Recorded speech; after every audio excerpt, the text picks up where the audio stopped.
She couldn't scream, she couldn't run, so she did the only thing left. She reached across a crowded room without making a single sound.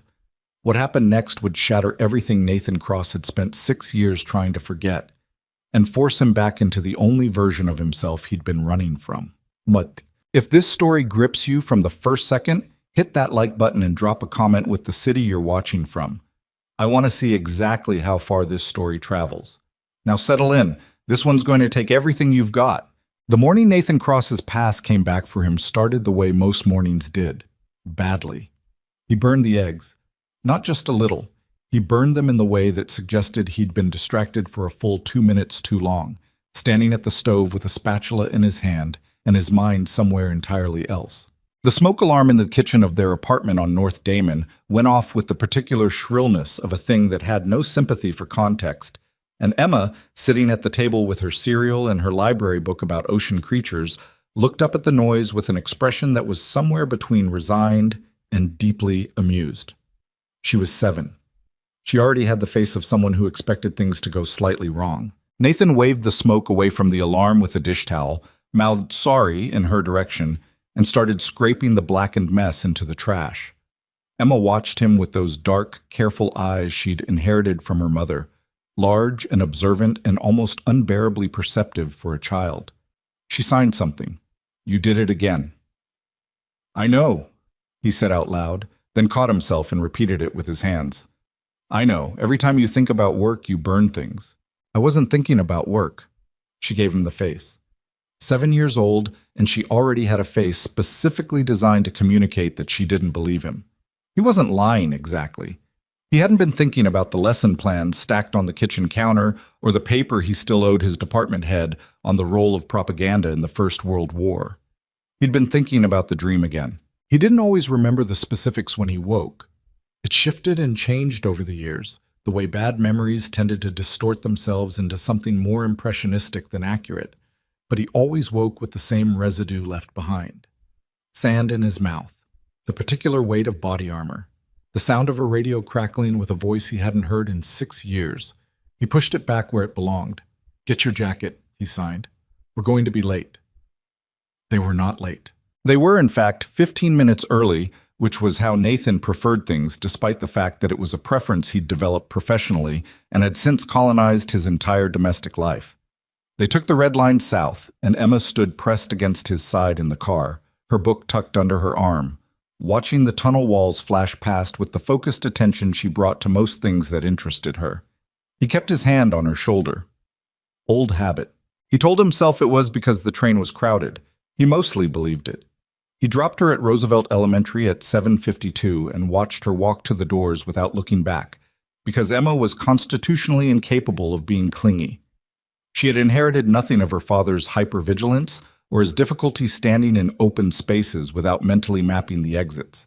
She walked into buildings like they were hers. He appreciated that about her more than he had words for. He had 40 minutes before his first class. There was a coffee place 3 blocks from Lincoln Park High School that he'd been going to since his first year of teaching, which was now going on his 5th. It was called Farrow and Company, and it was the kind of place that had exposed brick and local art on the walls and a handwritten menu that changed seasonally, and whose regulars formed the kind of loyal, slightly territorial attachment to a third place that Chicagoans in particular seemed to develop. Nathan liked it because the coffee was genuinely good, because the table in the back corner near the emergency exit had a clear sightline to the door, and because the morning staff had eventually stopped trying to make conversation with him about his day. He wasn't unfriendly. He was just contained. That was the word his sister used. "You're very contained, Nathan." She meant it as a criticism, delivered with the gentle persistence of someone who had watched him close himself down piece by piece over the better part of a decade. He understood why she said it. He didn't disagree. He also didn't know what she expected him to do about it. He pushed open the door of Farrow and Company at 8:14. The place was at its busiest. The morning rush that packed in the before-work crowd, the freelancers staking out tables for the day, a couple of parents from the nearby elementary school still in their puffy winter coats with the slightly shell-shocked look of people who'd just completed drop-off. The room smelled like espresso and something baking, and the noise was the comfortable kind, layered and directionless, The white noise of a room full of people all engaged in their own individual urgencies. He went to the counter, ordered his usual, large black coffee, no room, and scanned for his corner table while he waited. It was taken. A young guy with a laptop and headphones had colonized it with the particular aggressive claiming behavior of the habitual remote worker. Nathan noted this with a flat internal resignation and accepted the alternative, a two-top near the window, slightly too exposed for his preference, but sufficient. He collected his coffee, found the table, and sat down facing the door. This was not a choice. This was structural. He had sat facing doors in every establishment he'd entered since his first deployment at 22, and he could not explain to anyone outside of that context why reorienting himself with his back to the room produced a low-grade animal discomfort that never fully went away. He'd tried. Once, at a dinner with his sister and her husband, he'd let himself get seated wrong, and he'd spent the entire meal in a state of low-level distraction so persistent that he'd spilled his wine twice and couldn't afterward remember what anyone had talked about. He stopped trying after that. He pulled out the book he was using to prep today's lecture. The Anatomy of Fascism, dog-eared and annotated in 3 colors of pen. He found his page. He drank his coffee. He was 60 pages in and thinking about Weimar Germany when the woman walked in. He didn't look up immediately. He was aware of the door, as he always was.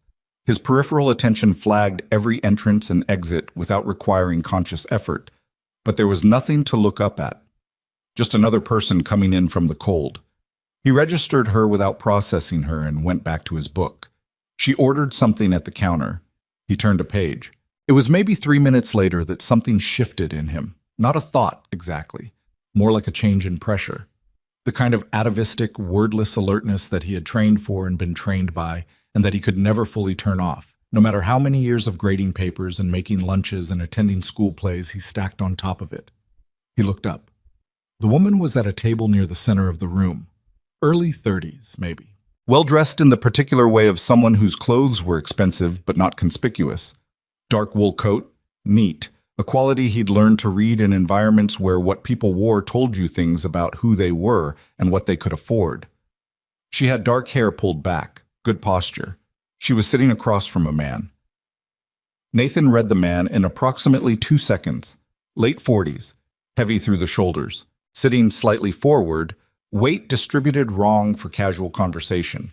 Too much tension in the upper body, in the set of the jaw. His left hand was on the table. His right was at his side, below the table edge. His coat was a fraction too heavy for the weather, too large through the midsection. Not a good sign. Nathan kept his face neutral and went back to his book. He didn't stop watching. The woman, he couldn't hear what she was saying from here, and the ambient noise of the cafe swallowed individual conversations, seemed very calm.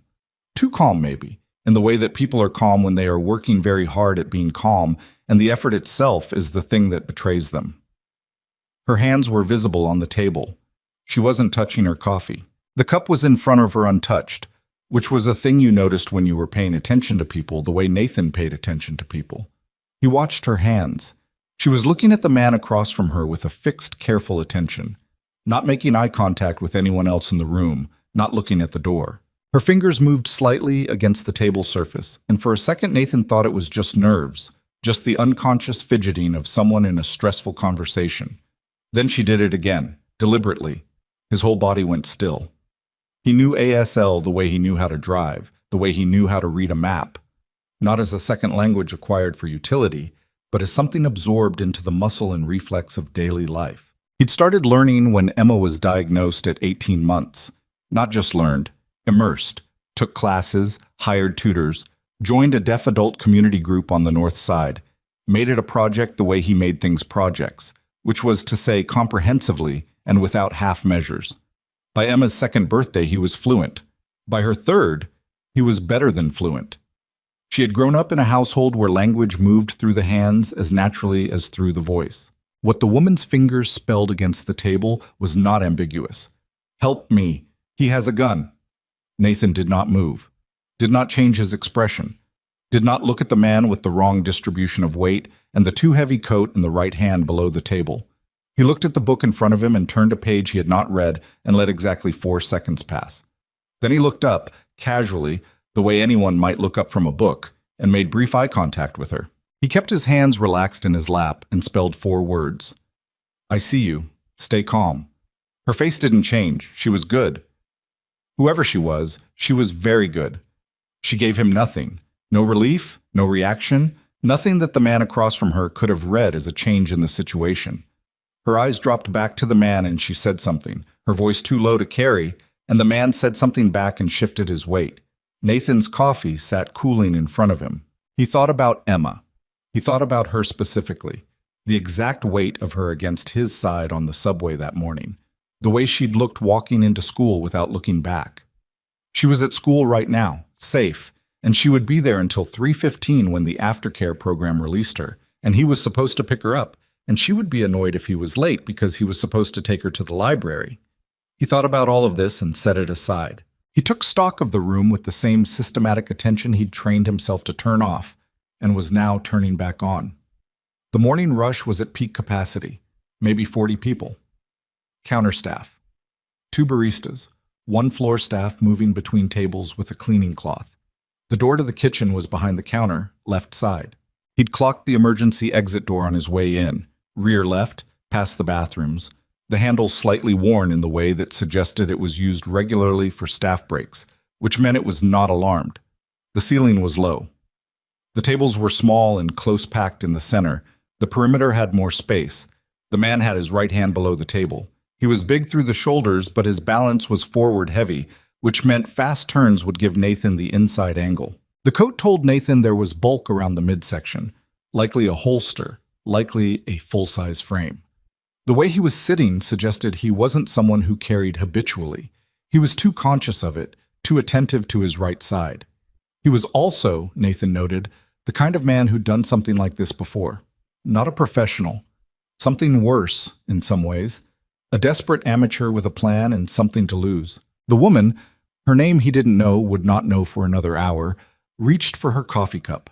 Her hand was steady. He watched her take a sip with the deliberate normalcy of someone buying time. She set the cup back down. Her eyes moved briefly across the room without lingering anywhere long enough to attract attention. She found Nathan. He gave her nothing in his face. He turned a page. His hands, below the table where no one could see them, moved. How long has he had the gun? She picked up her phone, a smooth, natural gesture, just a woman checking her messages, and under the phone her fingers spelled, "Since outside. He wants me to go to the bank. Says he'll kill everyone here if I don't." Nathan absorbed this. His heart rate, which had elevated slightly, began to settle into something familiar and old and not entirely unpleasant, the specific steadiness that came when the problem became concrete. It was one of the things he'd never known how to explain to anyone outside of the work, and one of the things that had made the transition to civilian life so disorienting in ways he couldn't articulate. That calm, the way the world got simple and clear when the stakes went all the way up. He didn't miss the work.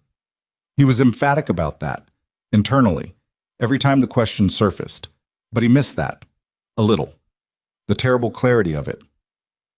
"Does he know anyone else in here?" he signed. She shook her head, barely, a millimeter of movement. "Just you?" "Yes." "What does he want at the bank?" A pause. She was working out how to sign something. Her vocabulary was good. Wherever she'd learned properly. But she was working from recall under stress, which was different from working from fluency. Access codes. Transfer authorization. "He worked for my company." Nathan read this and kept his face neutral. So it was not random, not a robbery of opportunity, not a mentally ill man with a gun and a grievance. This was targeted. This woman was specifically chosen. Whatever was waiting at the bank was whatever she was authorized to access, which told Nathan a few things.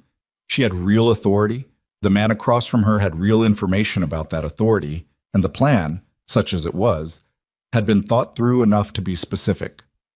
"He'll kill you after," Nathan signed. It wasn't a question.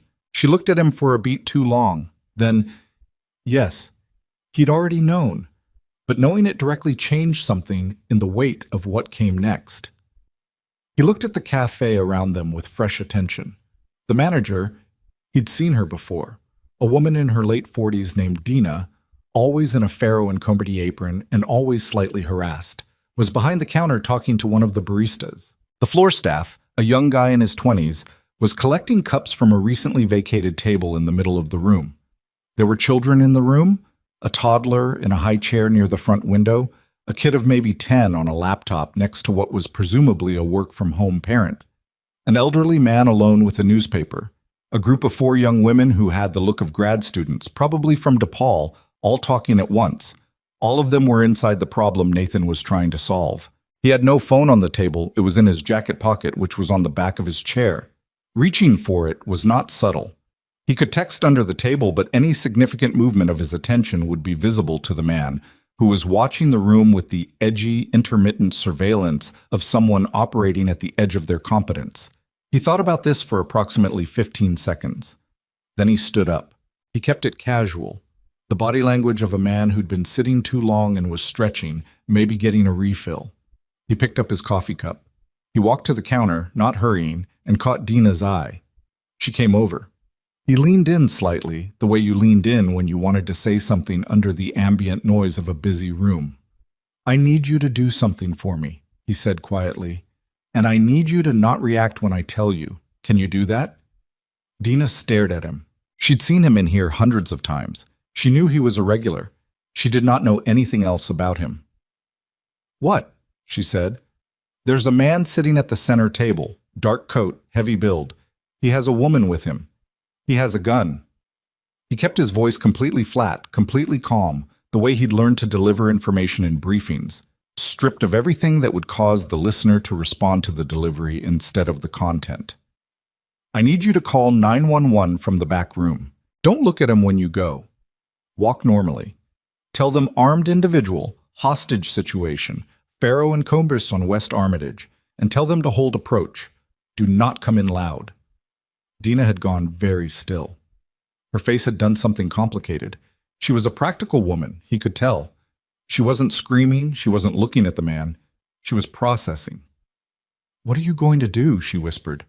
"Get your staff away from the floor first. Send them to the back on whatever pretense you want, then make the call." "Sir, there are children in this room," Nathan said. He looked at her directly. "I need you to trust me."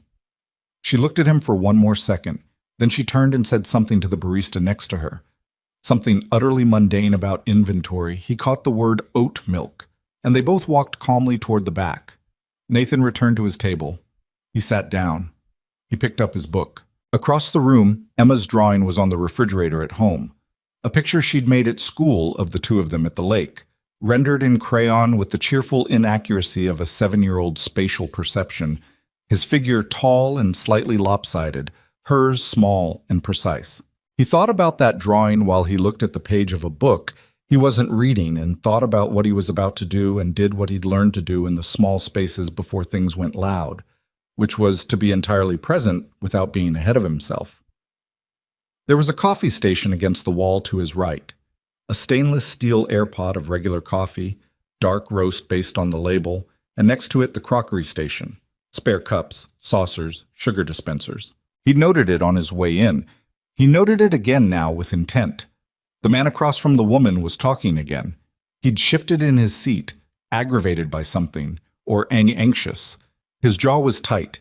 He leaned across the table and the woman leaned slightly back, the first involuntary movement Nathan had seen from her, and the man reached out with his left hand and wrapped it around her wrist. Nathan was already moving.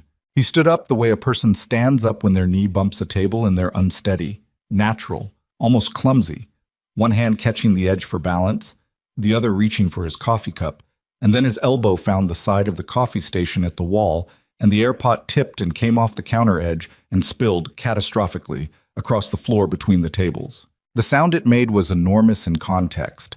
The metallic crash of the container, the hiss of hot liquid spreading across the tile, and then in the half-second of general startlement that followed, Nathan had covered the distance between his table and theirs with the long, unhurried stride of someone simply moving through the disruption to help, and his hand closed on the airpot's handle just as he was right there, directly beside the man in the coat, and he upended the remaining contents directly across the man's right hand and lap.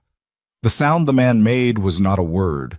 It was a sharp, animal sound of pure pain, and his right hand came up reflexively, pulling away from the heat, pulling away from the gun, out from under the table, and into view.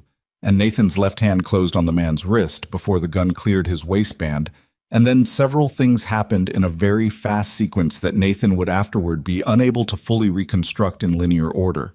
The gun discharged. The sound in the enclosed space was immense and absolute, something that restructured the air in the room. And there was a scream, multiple screams, and the chaos that Nathan had needed and calculated on, and which now threatened to swallow the entire situation if he didn't finish this in the next 5 seconds. He had the man's gun wrist. The man was bigger than Nathan had assessed from a distance, heavy through the core, strong, and he pivoted hard and drove his elbow into Nathan's face, a glancing blow that caught the cheekbone and made his vision fracture briefly. Nathan didn't let go. He couldn't let go because he had 40 people in the room with a firearm between them. The man wrenched sideways. The gun went down, muzzle toward the floor, and Nathan's hand moved to the slide and he disengaged it in a single motion, one-handed, stripping the round from the chamber as the weapon was wrestled between them, and the magazine dropped out when he thumbed the release. And he stepped back, and the gun in his hand was now an empty, useless piece of polymer and steel. The man looked at him. He had a knife out. Not a backup. A primary, Nathan realized.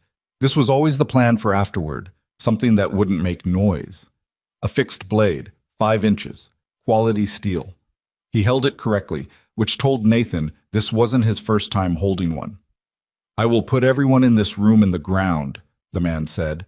His voice was low, deliberate, the practiced register of a man who was accustomed to having that sentence be sufficient. "You have no idea what you're in the middle of." "I have some idea," Nathan said. "Walk away. You're a teacher. I know who you are. I've seen you here. Walk away and take your coffee and go to your little school, and this ends here." He knew who Nathan was. That was interesting in a way that Nathan would unpack later. It meant this situation had a depth that wasn't visible yet, and it meant the man had done some level of preparation on the woman, which meant he'd watched her, which meant his information on her surroundings was more extensive than the woman herself probably knew. He was also, Nathan noted, still talking. People who were about to move didn't talk. Nathan watched the knife. He said nothing. The man lunged. He was fast for his size, genuinely fast, with the kind of explosive short-distance speed that big men sometimes had, and that was always unexpected the first time you encountered it. He led with the knife, not the shoulder, which was the trained grip, and he aimed for the center of mass. Nathan moved left, just enough, and took the cut across the outside of his right forearm, a line of hot, clean pain, because avoiding it entirely would have required ground he didn't have. He let the man's momentum carry him forward and put his elbow into the back of the man's neck on the way through. The man staggered, not down, but destabilized. Nathan circled. His arm was bleeding. He registered this and did not attend to it. There were people moving behind him, someone running for the door, someone knocking over a chair. A sustained scream from somewhere near the front of the room that had the pitch and quality of pure panic rather than injury. The man turned and came back. Less fast this time. He was breathing hard. What happened next happened quickly enough that Nathan would also struggle to reconstruct it, and partly because he didn't see all of it. The woman. She had not run. He'd told her nothing, had given her no instruction, and she had not run. She'd been on her feet since the first moment the situation went physical, tracking it, positioning herself in a way that told Nathan she was not a person accustomed to being helpless. She had in her hands the cast-iron base of one of the small cafe tables. It was heavy. He could see it in the set of her shoulders, in the way she moved with it. And as the man turned toward Nathan for the second pass, she stepped in from his left and swung it into the back of his knee. The sound it made was not good. The man went down. Nathan was on him before he hit the ground. One hand on the knife wrist, one forearm across the back of his neck, weight distributed to keep him there without requiring the kind of force that would add injury on top of the damage already done to his leg. He felt the man trying to work through the pain and continue, and he applied exactly enough pressure to make that a bad idea, and then the man stopped. It was maybe 30 seconds since the gun had gone off. The room was in several different states at once. The people who had gotten out during the chaos, the people who were frozen in shock along the walls, the elderly man near the window who hadn't moved at all and was sitting with his newspaper in his lap looking at Nathan with an expression of complete bewilderment. The toddler in the high chair crying with the wholehearted commitment of a child for whom this was just very loud and very frightening and had nothing to do with guns or knives or corporate conspiracies. Nathan looked up at the woman. She was still holding the table base. Her coat had a coffee stain across the left side. Her hair had come loose in the back. She was breathing hard, and there was a brightness in her eyes that was partly adrenaline and partly something else. Relief, maybe, or a specific, furious satisfaction. "You're bleeding," she said. Her voice came out slightly unsteady. "Yeah," Nathan said. Sirens. Outside, growing closer, the sound of multiple vehicles. He looked at the man pinned beneath him, sweating, jaw locked, knife no longer in his hand, and then at the door, and then at the room, doing a fast, automatic sweep for anything he hadn't seen yet, anything that had changed during the last 30 seconds that he needed to account for. His arm was bleeding more than he'd initially registered. He could feel it now, a real throb beginning to assert itself through the adrenaline, and the sleeve of his jacket was wet. "What's your name?" he asked her. She set the table base down. It landed with a heavy clunk on the tile floor. "Isabella," she said. "Isabella Hale." He processed the name without reaction, though he knew it. It was the kind of name that turned up in news, in business coverage, in the specific section of the world that he didn't pay attention to, but that filtered through anyway. Helix Dynamics. It meant something, he was aware of that, though the significance was remote from anything that mattered in the next 60 seconds. "Nathan," he said. "Nathan Cross." She nodded. Her eyes went to his arm. "You need to tell the police everything," he said. "All of it. Whatever brought this about. Whatever he wanted. Whatever you know about why. Don't simplify it." "I know what to tell the police," she said. It was not said sharply. It was said in the voice of someone reclaiming their footing, finding the edge of the person they usually were. The doors opened. They came in loud despite his instructions to Dina. 3 officers, hands on weapons, taking in the scene. The man on the floor, Nathan on top of him. The blood, the overturned furniture, the cast iron table base, the 40 people in various states of distress along the walls. "Chicago PD, nobody move!" Nathan identified himself by volume and kept his hands visible and did not move, because he was trained enough to know exactly how this moment looked, and to do nothing that would complicate it. The man beneath him let out a slow breath, something deflating in him, and went still. Across the room, from behind the counter, where she'd apparently been this whole time, crouched below the espresso machine with a phone in her hand, Dina, the manager, emerged slowly and looked at the state of her establishment. Overturned tables, spilled coffee spreading across the tile in a dark stain, the cast iron base of one of her cafe tables resting upside down on the floor like a question mark, and said, with the depleted exhaustion of someone who had used up all their panic, "I just had those floors refinished." Nathan, arm bleeding through his jacket, man pinned under his knee, looking up at 3 officers who were still working out whether to handcuff him or the other person, felt something happening in his face that he hadn't expected. He was almost smiling. He stopped himself. This was not a situation that warranted it. But the impulse was there, absurd and involuntary, and he filed it away as a thing to understand later, after the police reports and the hospital and the call he was going to have to make to the school to explain why he would not be in today, after all of it settled into something he could look at directly. For now, the man was down. The gun was empty on the floor. The woman was standing. That was enough. Up. He told Emma he'd hurt his arm playing basketball. She was 7 and not stupid, and she looked at him with those large, careful eyes and made the sign for basketball with the particular slight emphasis that meant she was asking a clarifying question rather than accepting a statement. He signed back. Yes. She signed, "You don't play basketball." He signed, "I played today." She looked at the bandaged forearm. She looked at his face.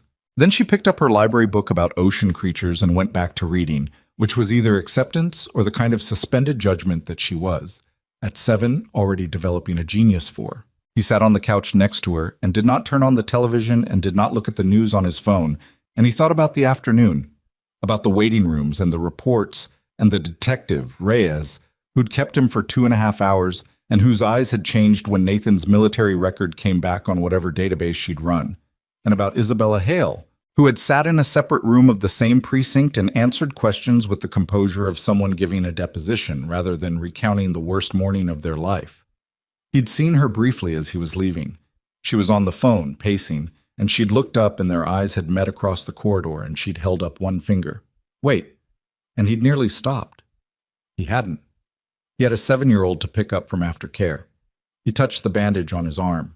The doctor had said 6 stitches and that he was lucky it wasn't deeper. He'd thanked the doctor.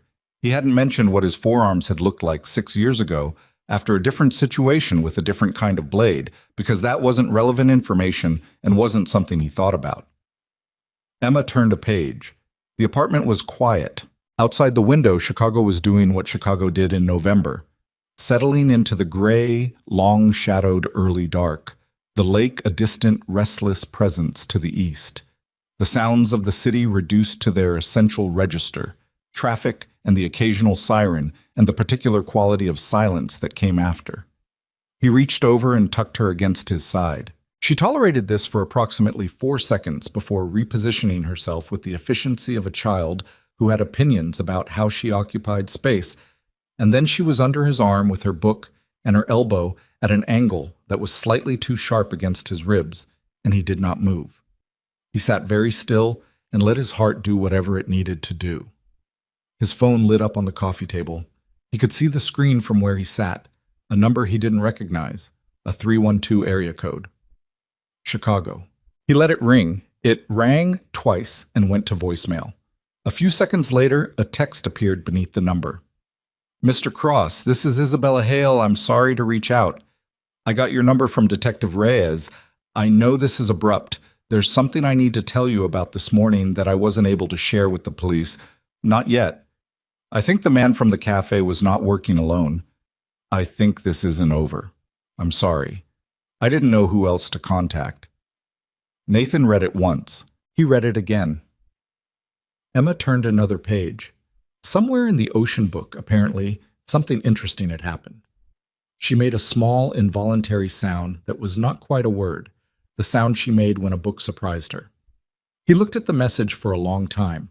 Then he put the phone face down on the cushion beside him, and he looked at the ceiling, and he thought about a morning that was supposed to have been ordinary. Burned eggs and a crowded train and a cup of coffee and a book he'd been meaning to finish for 3 weeks. The life he'd built, careful and deliberate, from the salvage of a previous one. He thought about Emma's drawing on the refrigerator, the 2 lopsided figures at the lake. He thought about a woman standing in a ruined cafe with a cast-iron table base in her hands and coffee on her coat, and an expression that had nothing of the victim in it.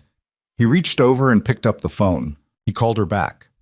He wasn't sure, in the moment he picked up the phone, that he'd made a decision. It felt less like a decision, and more like the recognition that he'd already made one, somewhere between reading her text the first time and the second, and that the deliberation afterward was just the mind catching up to something the rest of him had already settled. Emma had fallen asleep on the couch with her ocean book open across her chest, which was how she fell asleep most nights when he let her stay up past 8, suddenly and completely, like a switch thrown, the way small children slept before the world taught them to do it anxiously. He'd carried her to bed, tucked the blanket around her with the specific fold she preferred on the left side, left the small lamp on because she liked a little light, and come back to the living room and stood there for a moment in the quiet apartment looking at the phone on the couch cushion. Then he'd picked it up and called. She answered on the second ring. I wasn't sure you'd call back, Isabella said. I almost didn't, he said. It was honest, and he figured she'd already assessed him as someone who said honest things, or she wouldn't have reached out to him at all. A brief pause. Are you somewhere you can talk? Yes. My daughter's asleep. He wasn't sure why he said that. She hadn't asked. It came out as a kind of context, a way of locating himself. I'm here. I'm home. This is what I came back to. She received it without comment. The man from the cafe is named Carl Mercer, she said. He was my VP of Regulatory Affairs for 4 years. He was terminated 8 months ago for cause. We discovered he'd been falsifying compliance documentation on a federal contract. Our legal team handled it internally, which I now understand was a mistake. He didn't just lose the job. The falsification cost us a penalty settlement and it went into his record. He couldn't get hired in the industry again. Nathan sat down on the couch. So he blamed you. He blamed me specifically. There were some communications, through legal channels, cease and desist level, where he made clear he thought I had personally targeted him. She paused. Maybe I had. I knew about the compliance issues 6 months before I acted. I waited until I had documentation tight enough that he couldn't litigate his way out of it. He knew I waited. She said this without self-justification, which Nathan respected. She was telling him the full version, not the version that made her look clean. What he wanted at the bank, he said. You said access codes, transfer authorization. Helix holds reserves in a clearing account at First Meridian. It's a liquidity buffer for contract disbursements, roughly 12 million. He had enough inside knowledge of our financial architecture to know it existed and to know that my biometric authorization plus a specific code sequence would move it to an intermediary account. After that, it gets complicated fast and essentially untraceable within about 4 hours. And then he'd kill you. He'd kill me, yes. She said it the way someone said a thing they'd already spent several hours staring at, flatly, from the other side of the initial shock. I've been going over the morning. He'd been following me for at least 3 weeks. He knew my coffee routine, he knew which cafe, he knew what time. This wasn't impulsive. No, Nathan agreed. It wasn't. What I didn't tell the police, what I'm still working out how to tell them, is that Carl Mercer doesn't have the technical knowledge to build a liquidity drain of that complexity on his own. The intermediary account structure, the way it was designed to fragment and move, that's not something a regulatory VP puts together in his kitchen. He had help, someone who still has access to Helix's internal financial systems. Nathan was quiet for a moment. Outside his window, a truck went by, its headlights sweeping the ceiling briefly. Someone's still inside your company, he said. That's what I think. Yes. You need to tell the police that. I know I do. I'm trying to work out who I can trust enough to verify it before I hand them a direction that might be wrong. If I point them at someone internally and I'm wrong, it destroys a career and alerts the right person that I'm looking. I have maybe a 12-hour window before whoever helped Mercer knows he was arrested and starts covering their tracks. She was thinking clearly. He'd wondered, during the afternoon's procedural grind at the precinct, whether the clarity she'd shown in the cafe was situational, adrenaline and necessity, or whether it was the way she actually operated. Now he had a better answer. Why call me? He said. You have a legal team. You have security people. My head of security, she said, and stopped. His name is Damian Rhodes. He's been with me for 3 years. He designed our internal financial security protocols, which means he is one of approximately 4 people who could have built what Mercer used today. Another pause. I don't know that it's him. I genuinely don't know. But I can't call him and ask him to investigate himself. And I can't brief my legal team without him knowing within the hour, because Damian built the security infrastructure that those communications run on. Nathan absorbed this. You called me, he said, because I'm the only person in the situation who has no connection to your company. You're the only person in the situation who I know, with certainty, is not part of it. He sat with that for a moment. Through the wall, faintly, he could hear the sound of Emma's sound machine. She slept with white noise, a preference she'd developed herself around age 4 and which Nathan had never questioned. I don't know what you think I can do, he said. I'm a teacher. I know what you are, she said. I did a search while I was waiting at the precinct, cross-comma Nathan, Navy SEAL. There's not much publicly available, but there's enough. She said it without drama, just information exchange. I'm not asking you to do anything operational. I'm asking you if the information I just gave you changes anything about what happened this morning, about whether it might still be happening. He understood the question beneath the question. She was asking him to look at the shape of it, the whole thing, not just the incident, and tell her whether his read of Mercer in the cafe suggested someone who was operating alone or someone operating as a piece of something larger. He thought about Mercer on the floor of the cafe, knife already out when the gun became useless. The smoothness of that transition, one threat to another, no hesitation. The way he'd said, you have no idea what you're in the middle of. Not a bluff, not bravado, but the particular certainty of someone who knows their situation extends beyond the room they're in. He wasn't acting alone, Nathan said. A silence. Okay, she said. I can't tell you who, but he knew the plan went beyond him. and he knew there were assets in play that my having him on the floor didn't neutralize. That's not how an angry ex-employee with a grudge talks. That's how someone with a safety net talks. That's what I was afraid of, she said. They talked for another 20 minutes. He asked her questions, specific, logistical questions about her security setup, about who had physical access to what, about the timeline of Mercer's termination and the months that followed. And she answered them in the direct, detailed way that she apparently did most things. He didn't offer analysis beyond what she directly asked for.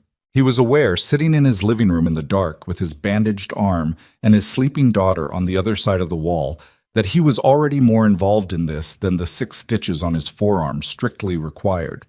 Before she hung up, "Nathan." "Yeah. Thank you for today. I know there's no version of that sentence that doesn't sound inadequate." "It doesn't need to sound like anything," he said. "Get some sleep if you can. Call your lawyer first thing tomorrow, not your security team." "I know. And get somewhere that isn't your regular residence tonight. Hotel, friend, somewhere Mercer's people don't know." A brief pause. "You think that's necessary?" "I think it costs you nothing to assume it is." She didn't argue. "Good night, Nathan." He set the phone down and sat for a while in the dark apartment, listening to the city outside and the white noise through the wall, and thought about the gap between the life he'd built and the one that kept, apparently, knowing his address. The hospital was Northwestern Memorial, and Nathan was there because the precinct's on-call medic had looked at the cut on his forearm, assessed it with the brisk efficiency of someone who'd seen worse that morning alone, and handed him a referral slip with the explanation that the depth at one end warranted imaging to rule out tendon involvement. It didn't involve the tendon. 6 stitches, a bandage, a prescription for antibiotics he'd probably fill, and a nurse who told him he was lucky with the specific tone of someone who suspected he didn't feel particularly lucky. He was there for 3 hours altogether, between the ER intake and the wait and the procedure and the administrative part, which meant it was nearly midnight when they cleared him. He was gathering his jacket from the chair by the bed when the door to the room opened and a face appeared that he didn't recognize. The man was somewhere in his mid-40s, business casual, in the way that had gotten rumpled over the course of a long day. He had a badge clipped to his belt. Nathan clocked it before he clocked the face, Chicago PD, but the badge placement and the cut of the jacket said plain clothes, probably detective. "Nathan Cross?" "Yes." "Detective Sergeant Arlen Webb, Area 3 Violent Crimes. Sorry to catch you here. I would have come to the precinct, but Detective Reyes tells me you already put in about 3 hours there this afternoon." He came into the room without being invited, which was habit, Nathan recognized, not rudeness. "I have a few additional questions, if you're up for it." "Tonight?" "Preferably." He pulled the chair from beside the bed and sat down, which answered the question. "Carl Mercer gave us a statement. He's been cooperative, actually, more cooperative than I'd expect from someone facing attempted murder, attempted kidnapping, attempted aggravated robbery. Usually a lineup like that produces silence and lawyers." "What's he saying?" Webb looked at him. It was an assessing look, the kind Nathan recognized from years of being on the other side of them. Not hostile, just the professional habit of reading a room. "He's saying he was instructed, that he was hired, effectively, to execute a plan that someone else designed." Nathan kept his expression neutral. "Who?" "That's what we're working on. He gave us a name, says he doesn't have corroborating documentation, says the communications were verbal or through an intermediary, which is convenient." Webb turned his notepad over in his hands. "The name he gave is Damian Rhodes. Does that mean anything to you?" It meant something. It was the name Isabella had mentioned with specific, careful hesitation 3 hours ago. He thought about how to answer. "I don't know him," Nathan said. "He's Isabella Hale's head of corporate security. Has been for 3 years. Webb watched Nathan's face. "Ms. Hale already mentioned the name to my colleague this evening. She called us around 10 p.m. with some additional information." He paused. "You wouldn't know anything about that?" It wasn't quite a question. "I'm not her advisor," Nathan said. "No, you're not. You're a high school history teacher who today disarmed a man, sustained a knife wound, and assisted in subduing someone who was, by Mercer's own account, planning to murder a billionaire CEO." Webb said this without expression. Your file's interesting. My file is sealed. Parts of it. The rest of it is descriptive. He looked down at the notepad. The reason I'm here tonight, Mr. Cross, is that we've had some difficulty reaching Damian Rhodes. His phone is going to voicemail. He's not at his registered address. His keycard was used to access Helix Dynamics offices at 7:45 this evening, and the building security system shows he left at 8:12. After that, nothing. Nathan was quiet. Ms. Hale is currently at a hotel. She checked in around 11. Webb looked up. She's safe. I want to be clear about that. We have a unit on the floor. A pause. What I want to know is whether Mercer said anything to you during the incident that suggested he was expecting a second line, a backup. Whether there was anything in his behavior that told you this wasn't a self-contained plan. Nathan thought about the cafe floor. Mercer's voice. You have no idea what you're in the middle of. The specific quality of certainty in it. Yes, he said. Webb's pen moved. Nathan told him. Not everything. Not the phone call with Isabella. Not the specific analysis he'd shared with her, because that was her information to share and she was apparently already doing so. But what he'd observed, what he'd heard, the behavioral read. Webb took notes without interrupting. He was a good listener in the way that effective detectives tended to be, genuinely interested in accuracy rather than confirmation. When Nathan finished, Webb closed the notepad. I want to ask you something personal, Webb said. You can ask. Are you planning to stay involved in this? Nathan looked at him. I don't know what that means. It means that you called the right plays today, and you've been very helpful, and you have a kid at home and a life that doesn't involve any of this. And the smart and reasonable thing is to let us handle what comes next. Webb said it plainly, without condescension. And I'm asking because the people I've met who have your kind of background, when something like this gets started, it doesn't always stay neat. I'm not planning to follow anyone or interfere with your investigation, Nathan said. Okay. Webb stood. Then I'd suggest that for the next few days you pay attention to your surroundings.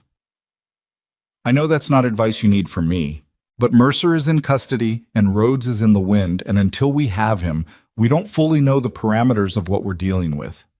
He left without further ceremony, the way detectives tended to leave. No goodbye, just the door swinging shut behind him.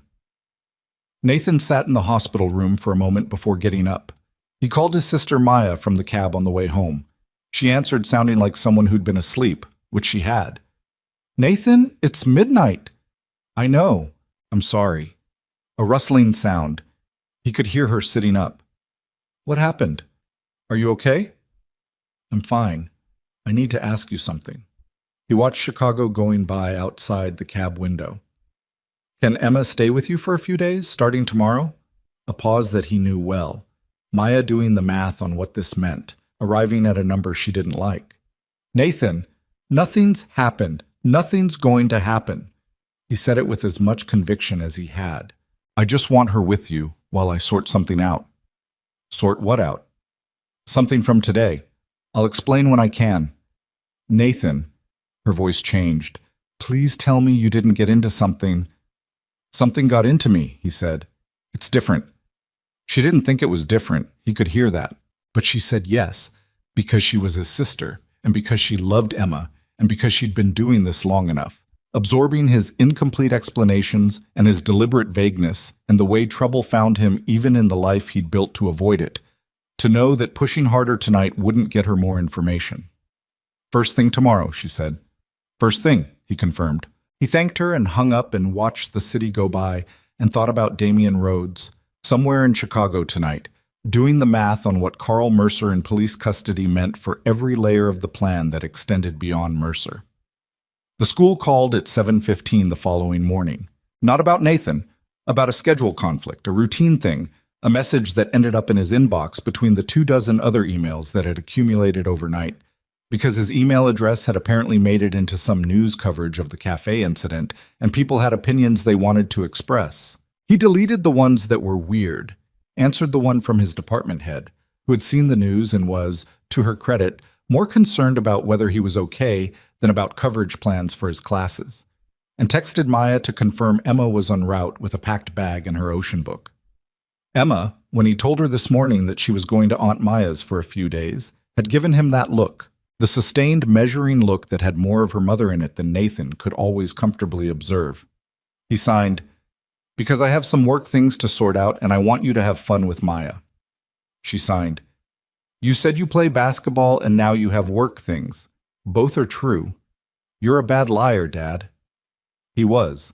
He'd always been a bad liar, specifically to Emma, and he wasn't entirely sure why, whether it was the visibility of his face without audio to distract from it, or whether she had simply calibrated her observation of him with the specific care of a child who'd had to read people closely her whole life, or whether she just knew him too well by now to be fooled by anything short of a thorough effort. He settled for putting his hand on top of her head, which she tolerated while making a face, and telling her he loved her, which she signed back without making a face at all. He dropped her at Maya's by 8. By 8:40 he was at the school, unlocking his classroom, going through the motions of a morning that felt profoundly disconnected from itself. His first period students were sophomores and they were studying the Treaty of Versailles, and he stood in front of them and talked about reparations and the particular hubris of peace settlements designed to humiliate rather than stabilize. And he was present enough that he answered questions and ran the discussion the way he usually ran it, on the Socratic end, more questions back than answers given, but part of him was somewhere else. He was thinking about what he knew. What he knew was this: Carl Mercer had been arrested. He would be charged. Whatever cooperation he was providing to Detective Webb was providing it now, while it was fresh and before his lawyers had time to fully construct the walls around it. Damian Rhodes was somewhere in the city, aware that the plan had failed at its first stage, calculating his exposure. The question of whether Rhodes would cut his losses and run, or would move to protect himself more aggressively, depended on variables Nathan didn't have. How deep the financial entanglement went, what documentation existed, whether there were other people in the network whose exposure created pressure on Rhodes from directions Nathan couldn't see. He thought about this between the Treaty of Versailles and his second-period juniors and their ongoing engagement with the causes of the Civil War. He checked his phone during the break between classes. A text from a number he now recognized. Her hotel, probably. Or a different phone. Webb told me about Rhodes. I'm working with our forensic accounting team to pull the documentation before it can be altered. Damien has a secondary admin credential that we didn't know existed. We found it this morning. He's been moving data for 6 weeks. Nathan typed back, "Don't go to the office, work remotely." A pause. Then, "I'm already here. I came in at 6. I needed access to the physical servers." He stared at that for a moment. "Is there security with you?" "Building security, yes, and 2 of Webb's people are outside." "Okay," he thought. "Don't be alone in any part of the building that isn't fully occupied. Not server rooms, not parking structures, not corridors." I know you know. I'm saying it anyway." A longer pause, then, "You're at school?" "Yes." "You went to work. I have students." He could almost feel the quality of that through the phone. The specific response of someone who dealt in leverage and resources and scale, trying to calibrate a person who showed up to teach sophomore history the morning after getting stabbed. "Thank you," she sent. "For last night. For calling Webb. I know you didn't have to." He put his phone in his pocket and went back to the Civil War. The call came at 12:47 during his lunch period. Not from Isabella, from a number he didn't recognize, a 312 area code different from the one she'd used. He almost didn't answer. He answered. Nathan Cross. The voice was even, professional, with the specific cadence of someone who'd spent years managing a room. "My name is Damian Rhodes." Nathan was very still. "I have Ms. Hale's location," Rhodes said. "I want to be clear that this is not a threat. I'm not going to harm her. I want to talk. To you, specifically, not to the police, because I think you're the only person in this situation who might actually be interested in the truth, rather than the version of it that's being constructed right now." "Then talk to the police," Nathan said. "If I talk to the police, Carl Mercer's statement stands uncontested, and I spend the next 3 years in a legal process that ends with me in prison for a plan I was in the process of stopping." A pause. "I know how that sounds. It sounds like exactly what someone who did it would say." "I know. I'm aware of that. I'm also aware that I've spent the last 18 hours trying to document a financial fraud that Isabella Hale is not the victim of. She's the architect of. His voice didn't change in temperature. Carl Mercer is a criminal. What he did today was indefensible, and I am not defending it. I am telling you that the offshore accounts, the money movement, the falsified compliance documentation, the original version of all of that, goes back to the executive suite, not to Mercer's desk. Nathan's lunch sat untouched in front of him. "What do you want from me?" he said. "Nothing operational. I want you to meet me. I want to give you the documentation I've compiled, because I don't trust the legal channels, and I don't trust the police to receive it without it disappearing, and you are the only person in the perimeter of this situation who is not, as far as I can determine, on anyone's payroll. You could be recording this. You could be using this call to establish contact so you can establish proximity." "I could be," Rhodes acknowledged. "You'd have to assess that." Nathan looked at the wall of his empty classroom, his students' papers stacked on the corner of his desk. Emma's school photo in the frame next to the whiteboard, put there last fall because he spent 8 hours a day in this room, and he liked being able to look at her. "I'll think about it," Nathan said. "Time is a factor. The documentation I have, I can hold for maybe another 6 hours before the accounts it references are cleaned and the trail is gone." "I said I'll think about it." He hung up. He sat there for a moment. His arm throbbed. He looked at Emma's photo. Then he called Detective Webb. Webb answered immediately, and Nathan told him about the call, word for word, as accurately as he could reconstruct it. Webb listened without interrupting, and when Nathan finished, there was a brief silence. "He's trying to use you as a channel," Webb said. "Possibly genuine, possibly a play to get someone outside our perimeter into his proximity." That was my read. "Don't meet him alone. Don't go anywhere he designates." A pause. "But don't close the contact either. If he's willing to talk through you, there might be something in the documentation he's claiming to have. We can work with that. You want me to be a go-between. I want you to relay messages and let us set the parameters of any meeting. I want Rhodes talking to someone who isn't a badge, because sometimes that's the thing that opens the door." Webb paused. "You said you'd think about it." "I said I'd think about it." "Have you thought about it?" Nathan rubbed the back of his neck. Through his classroom window, the school's courtyard was visible. A few students eating outside despite the cold, a couple of teachers crossing toward the main building with their collars up. Ordinary. Thoroughly ordinary. "Yes," he said. Webb exhaled something that wasn't quite relief but was adjacent to it. "Okay, call him back. Tell him you'll meet. Tell him to pick a public location. Crowded, nothing he's had time to prepare. We'll have people there before you arrive. And if the documentation is real," a pause, "then we follow it. And if it points at Isabella Hale," a longer pause, "then we follow it," Webb said again in exactly the same voice. Nathan ended the call and sat for a moment longer with the phone in his hand. He was trying to locate something in himself, some feeling about the position he was in, some version of reluctance or resentment at the way this had grown from a cup of spilled coffee into something that now had multiple moving parts, and a detective asking him to be useful in ways that exceeded what his civic participation in a cafe incident had strictly obligated him to. He didn't find what he was looking for. What he found instead was the other thing, the terrible, familiar clarity, the simplicity of a situation with real stakes. He told himself this was a problem. He called Rhodes back. "All right," he said when Rhodes answered. "Public place. You pick somewhere with foot traffic and no prepared angles. I pick the time. And whatever you're carrying, you hand it to me in the open where anyone watching can see the exchange." A brief silence. "Agreed. And Rhodes, if this is a setup, if there's anything about this meeting that isn't what you said it is, I will not be particularly gentle about it." "I understand," Rhodes said. "I don't think you do," Nathan said, "but we'll find out." He gave him a time. He texted the details to Webb, got back a confirmation that took about 3 minutes, which was how long it took to set up advanced positioning for a location on Michigan Avenue at 3 in the afternoon. He had one more class to teach. He taught it. The meeting was in a coffee shop, not Farrow and Company, nothing like it, a chain place on the Mag Mile with floor-to-ceiling windows and the volume of Michigan Avenue foot traffic pressing against the glass, and about 60 people in it at any given moment. Nathan arrived 8 minutes early, found a table against the interior wall with sightlines to the door and both emergency exits, and ordered a coffee he didn't want. Rhodes came in at 3:02. He was taller than Nathan had pictured. Over 6 feet, broad, the physical carriage of someone who'd done something physical in a past life and maintained it.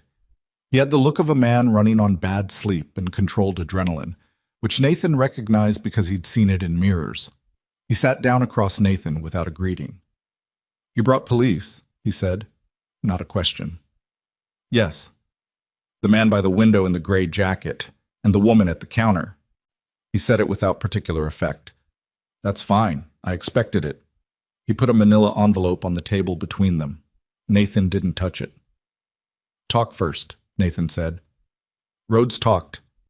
He talked for the better part of 20 minutes, and Nathan listened.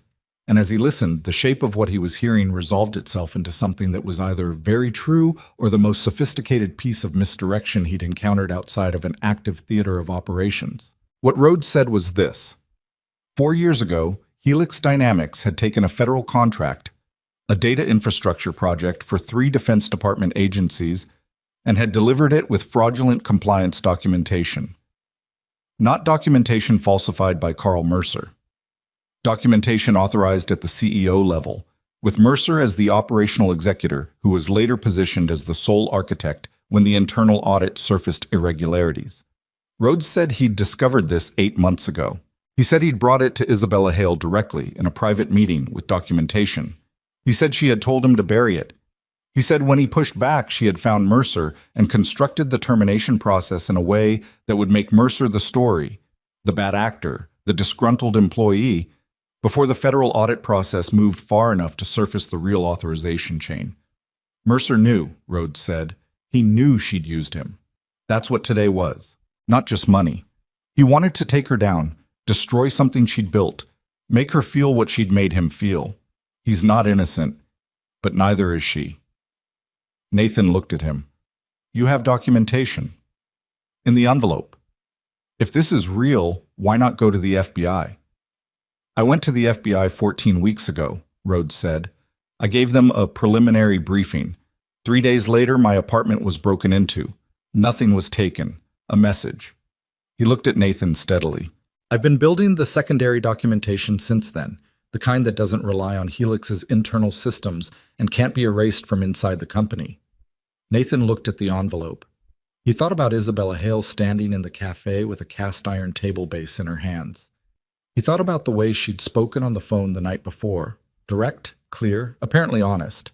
He thought about the specific difficulty of reading people accurately when you wanted a version of events to be true.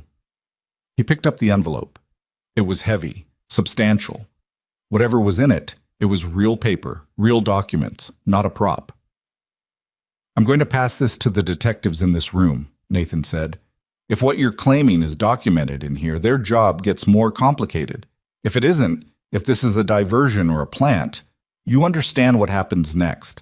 "I understand," Rhodes said. "Why me?" Nathan said. "You could have mailed this to the Tribune." Rhodes looked at him. For the first time, something shifted in his face. Not weakness, exactly, but the particular exhaustion of a man who had been carrying something heavy for too long. "Because I needed to give it to someone I believed would actually open it," he said. "Everyone else in this situation has a reason to make it not exist. You're the only one who doesn't have a stake in the outcome." Nathan wasn't sure that was still true, but he said nothing. He stood up, envelope in hand, and caught the eye of the man by the window in the gray jacket and nodded. The detective was across the room in 4 seconds. Rhodes didn't move. He sat with his hands on the table in the particular stillness of someone who has done what they came to do and is now simply waiting to see what the world does with it. Nathan set the envelope on the table between them and stepped back. His arm hurt. It had been hurting since about noon, the kind of deep ache that set in after the body finished dealing with the initial event and turned its attention to the slower work of repair. He would take the antibiotics tonight. He would go home to an apartment where Emma wasn't and sit with what he now knew and try to work out which version of the truth he was inside. He walked out of the coffee shop onto Michigan Avenue and the cold hit him. That clean, direct Chicago cold that came off the lake and had no interest in accommodation. He stood on the sidewalk for a moment in the stream of afternoon foot traffic and thought about a woman he'd seen sign 3 words across a crowded cafe less than 36 hours ago. Help me. He has a gun. Simple. Unambiguous. The clearest thing in the room. Everything after it was not simple, and he didn't yet know what it was. But he had started something, or something had started him, and the only direction that made sense was forward, because he'd never in his life found a way to go anywhere else. He walked north on Michigan Avenue into the cold and the noise and the indifferent afternoon, and somewhere behind him, in a coffee shop on the Mag Mile, a man named Rhodes sat with his hands on the table and waited to find out if the truth was worth what it had cost him. The envelope contained 214 pages.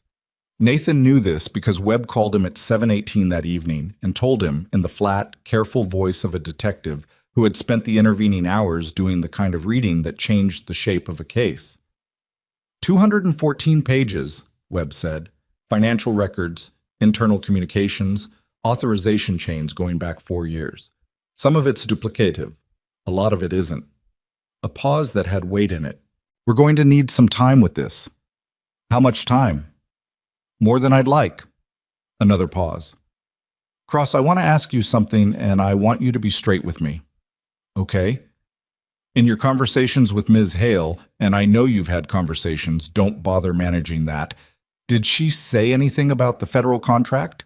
The Defense Department work? Nathan had been sitting at his kitchen table with a cup of coffee that had gone cold. He looked at it. No, he said. Did she talk about Carl Mercer's termination? The compliance documentation? She said Mercer had falsified compliance documentation, and that's why he was fired. She said the termination was handled internally, and she regretted that. Did she say she authorized the original documentation? No. Did she say she didn't? Nathan thought about this with the specific care it required. He replayed the phone call, the sequence of what she'd said, the precise words. She said Mercer falsified it. She didn't frame it as a question of who authorized it in the first place. She framed it as a question of what Mercer did wrong. Webb received this without comment for a moment. Then, okay, I need you to not contact her tonight. I know that's an unusual ask. Are you going to bring her in? We're going to have a conversation with her. Yes, tomorrow morning. He said it in the careful register of someone who wasn't calling it an arrest and wasn't not calling it one either. I want to look at the documents first. I want to know what we have before we go into that room. Nathan said he understood and ended the call. He sat with the cold coffee and the quiet apartment and the specific discomfort of not knowing which version of a person was real. He'd been in situations before where the intelligence picture was contradictory, where 2 credible sources produced 2 incompatible accounts, and the space between them was where the actual truth lived, compressed and stubborn and requiring work to extract. He'd learned not to prefer one version simply because it was easier to hold. He thought about what Rhodes had said. I needed to give it to someone I believed would actually open it. He thought about what Isabella had said. You're the only person in the situation who I know, with certainty, is not part of it. He thought about the fact that both of them had made the same calculation. That he was outside, that he was neutral, that he was safe to approach specifically because he had no stake in the outcome. He thought about how that calculus was only useful to them if it was true. He thought about whether it was still true. He called Maya. Emma answered, because Emma always got to Maya's phone before Maya did. He couldn't hear her. She couldn't speak into a phone in a way that carried, but she held the phone up and Maya translated. She'd had dinner, she'd beaten Maya at cards twice, she wanted to know if he'd eaten. He signed toward the phone, even though she couldn't see him, which was the kind of thing you did anyway. Tell her yes. Maya related. He could hear Emma's skepticism through Maya's translation of her expression. She doesn't believe you, Maya said. She's right, he said. Tell her I'll eat now.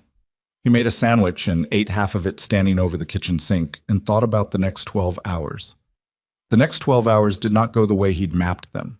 He was at the school by 7:15, which was early enough that the building was mostly empty, and the corridors had the particular quality of institutional quiet that he'd always found oddly settling. The smell of floor cleaner and old paper, the flat fluorescent light, The way a school without students in it felt like a stage set.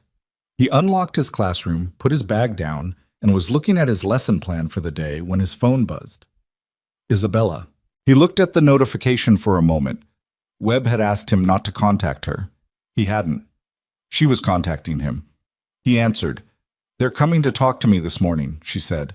Her voice was controlled, the way it had been in the cafe. Working at it, he could tell. "Webb's team. I got a call from my attorney 20 minutes ago." "I know," Nathan said.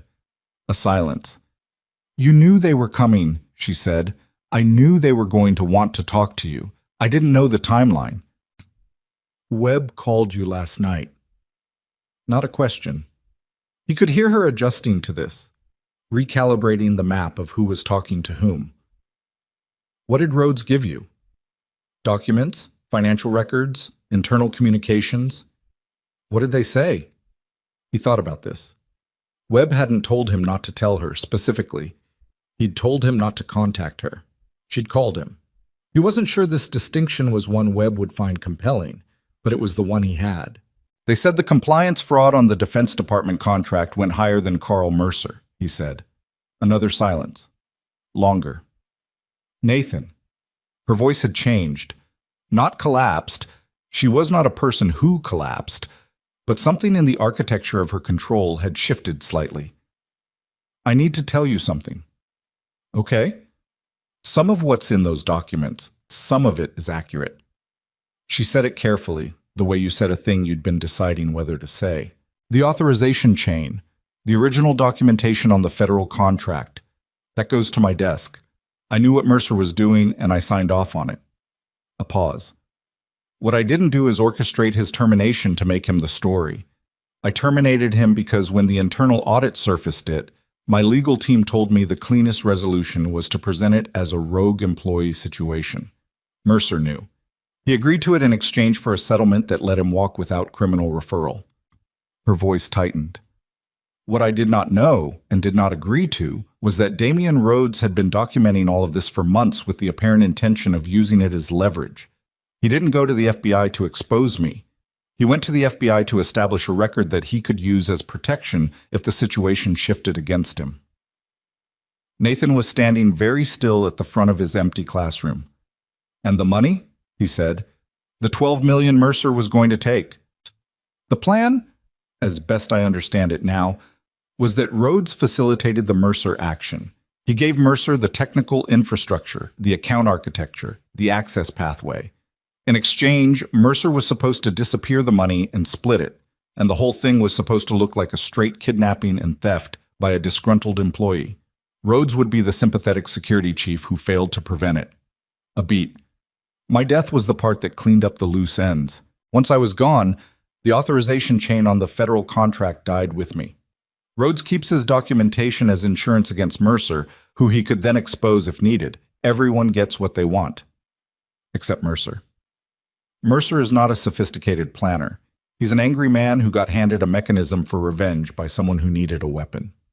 She exhaled. "Rhodes used him. And now Rhodes is sitting in police custody with 200 pages of documents that accurately describe my culpability and conveniently omit his own role in constructing a murder plot." Nathan processed this. He pulled out the chair at his desk and sat down. "You need to tell your attorney all of this," he said. "Today. Before that meeting." "My attorney already knows the broad strokes. She's very good and very expensive, and she's on her way to the hotel right now." A pause. "I'm telling you because you deserve to know. You've been operating on an incomplete picture of who I am, and I'm not comfortable with that." He didn't say anything immediately. He looked at the whiteboard at the front of his classroom, still showing the notes from yesterday's Civil War discussion, half erased. "I made choices," she said. "Bad ones. The compliance fraud. I told myself it was standard practice, which was true in the sense that everyone does it, and a lie in the sense that that doesn't make it right. I told myself the internal resolution was protecting the company and the people who worked there, which was partly true and mostly self-serving." Her voice lost a fraction of its composure for the first time. "I didn't plan for a man to die over it. I didn't plan for any of this. But what I did gave both of them the material to build something that almost killed me and would have killed others if the wrong things had happened in that cafe. Nathan thought about the morning in Faro and Cumming, the spilled coffee, the shot that had gone into the ceiling and rained plaster dust on a room full of panicking people, the toddler in the high chair crying. "What do you want from me?" he said. "Nothing," she said. I'm not calling to ask you for anything. I called because, I don't know, because you're one of the only people I've talked to in the last 2 days who I think is actually keeping an honest account of events, and I wanted to give you an honest account in return." A brief pause. "I don't have many people I can say that about right now." "That's a lonely position," he said. "Yes," she said. "It is." His first student arrived at 7:58, a junior named Marcus, who always came early because he took the bus and it dropped him 20 minutes before class, and he had nowhere else to go. He came in, nodded at Nathan with the casual familiarity of a kid who liked the class without being willing to advertise it, and pulled out his phone. Nathan told Isabella he had to go. "I know," she said. "Nathan, thank you for being straight with me." "Get through the morning," he said. "The rest can wait."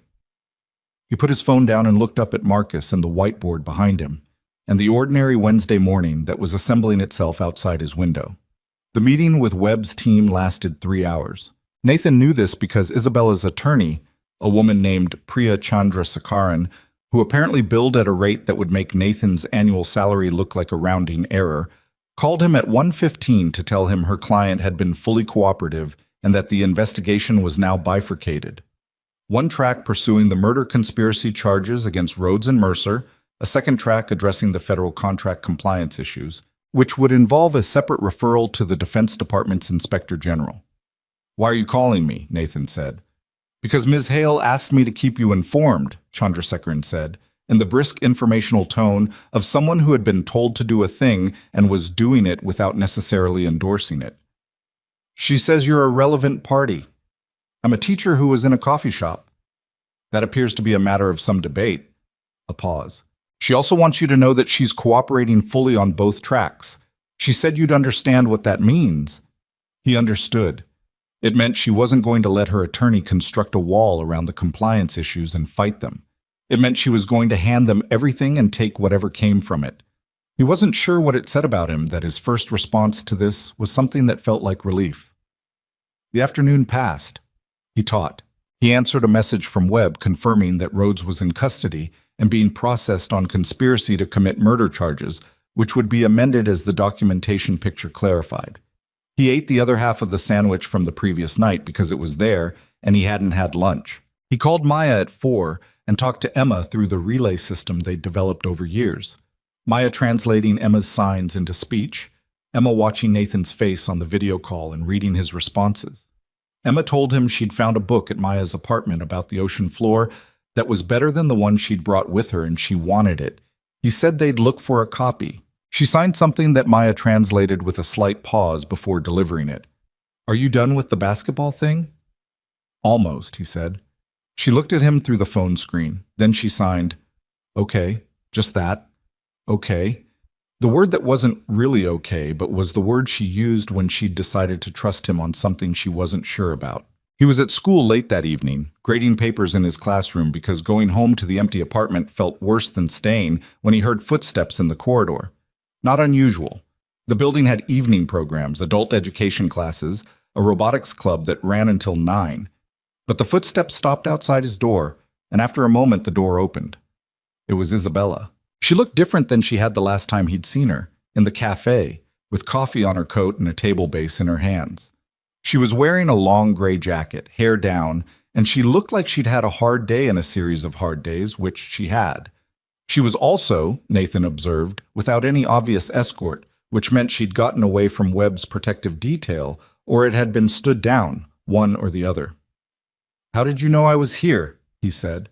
"Your department head's assistant mentioned it when I called the school." She came into the room and looked around. The whiteboard, the desks, the stack of papers on his table, Emma's photo in its frame. She looked at the photo. "She's beautiful. She's 7, and she thinks I'm a bad liar. Is she wrong?" "No," he said. Isabella sat down in the chair across from his desk, the chair that students used when they came in for help, or to argue about grades, and she sat in it the way she sat in everything. Straight, present, none of the apologetic curving inward that people sometimes did when they were occupying someone else's space.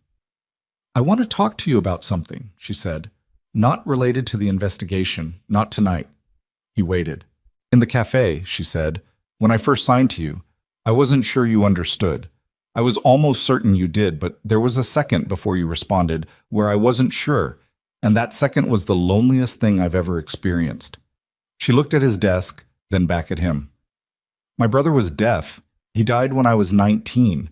Car accident, nothing dramatic, just a Tuesday, and then he was gone. I learned to sign because of him. I haven't used it with anyone, really, since." She paused. "So when I saw you and your daughter across the room, the way you were talking to each other, I had this completely irrational thought that if anyone in the room was going to understand, it was you. Not because you had training or because you were capable of doing what you did, just because you knew how to listen in a way most people don't." Nathan didn't say anything. He let it sit. "I'm saying this badly," she said.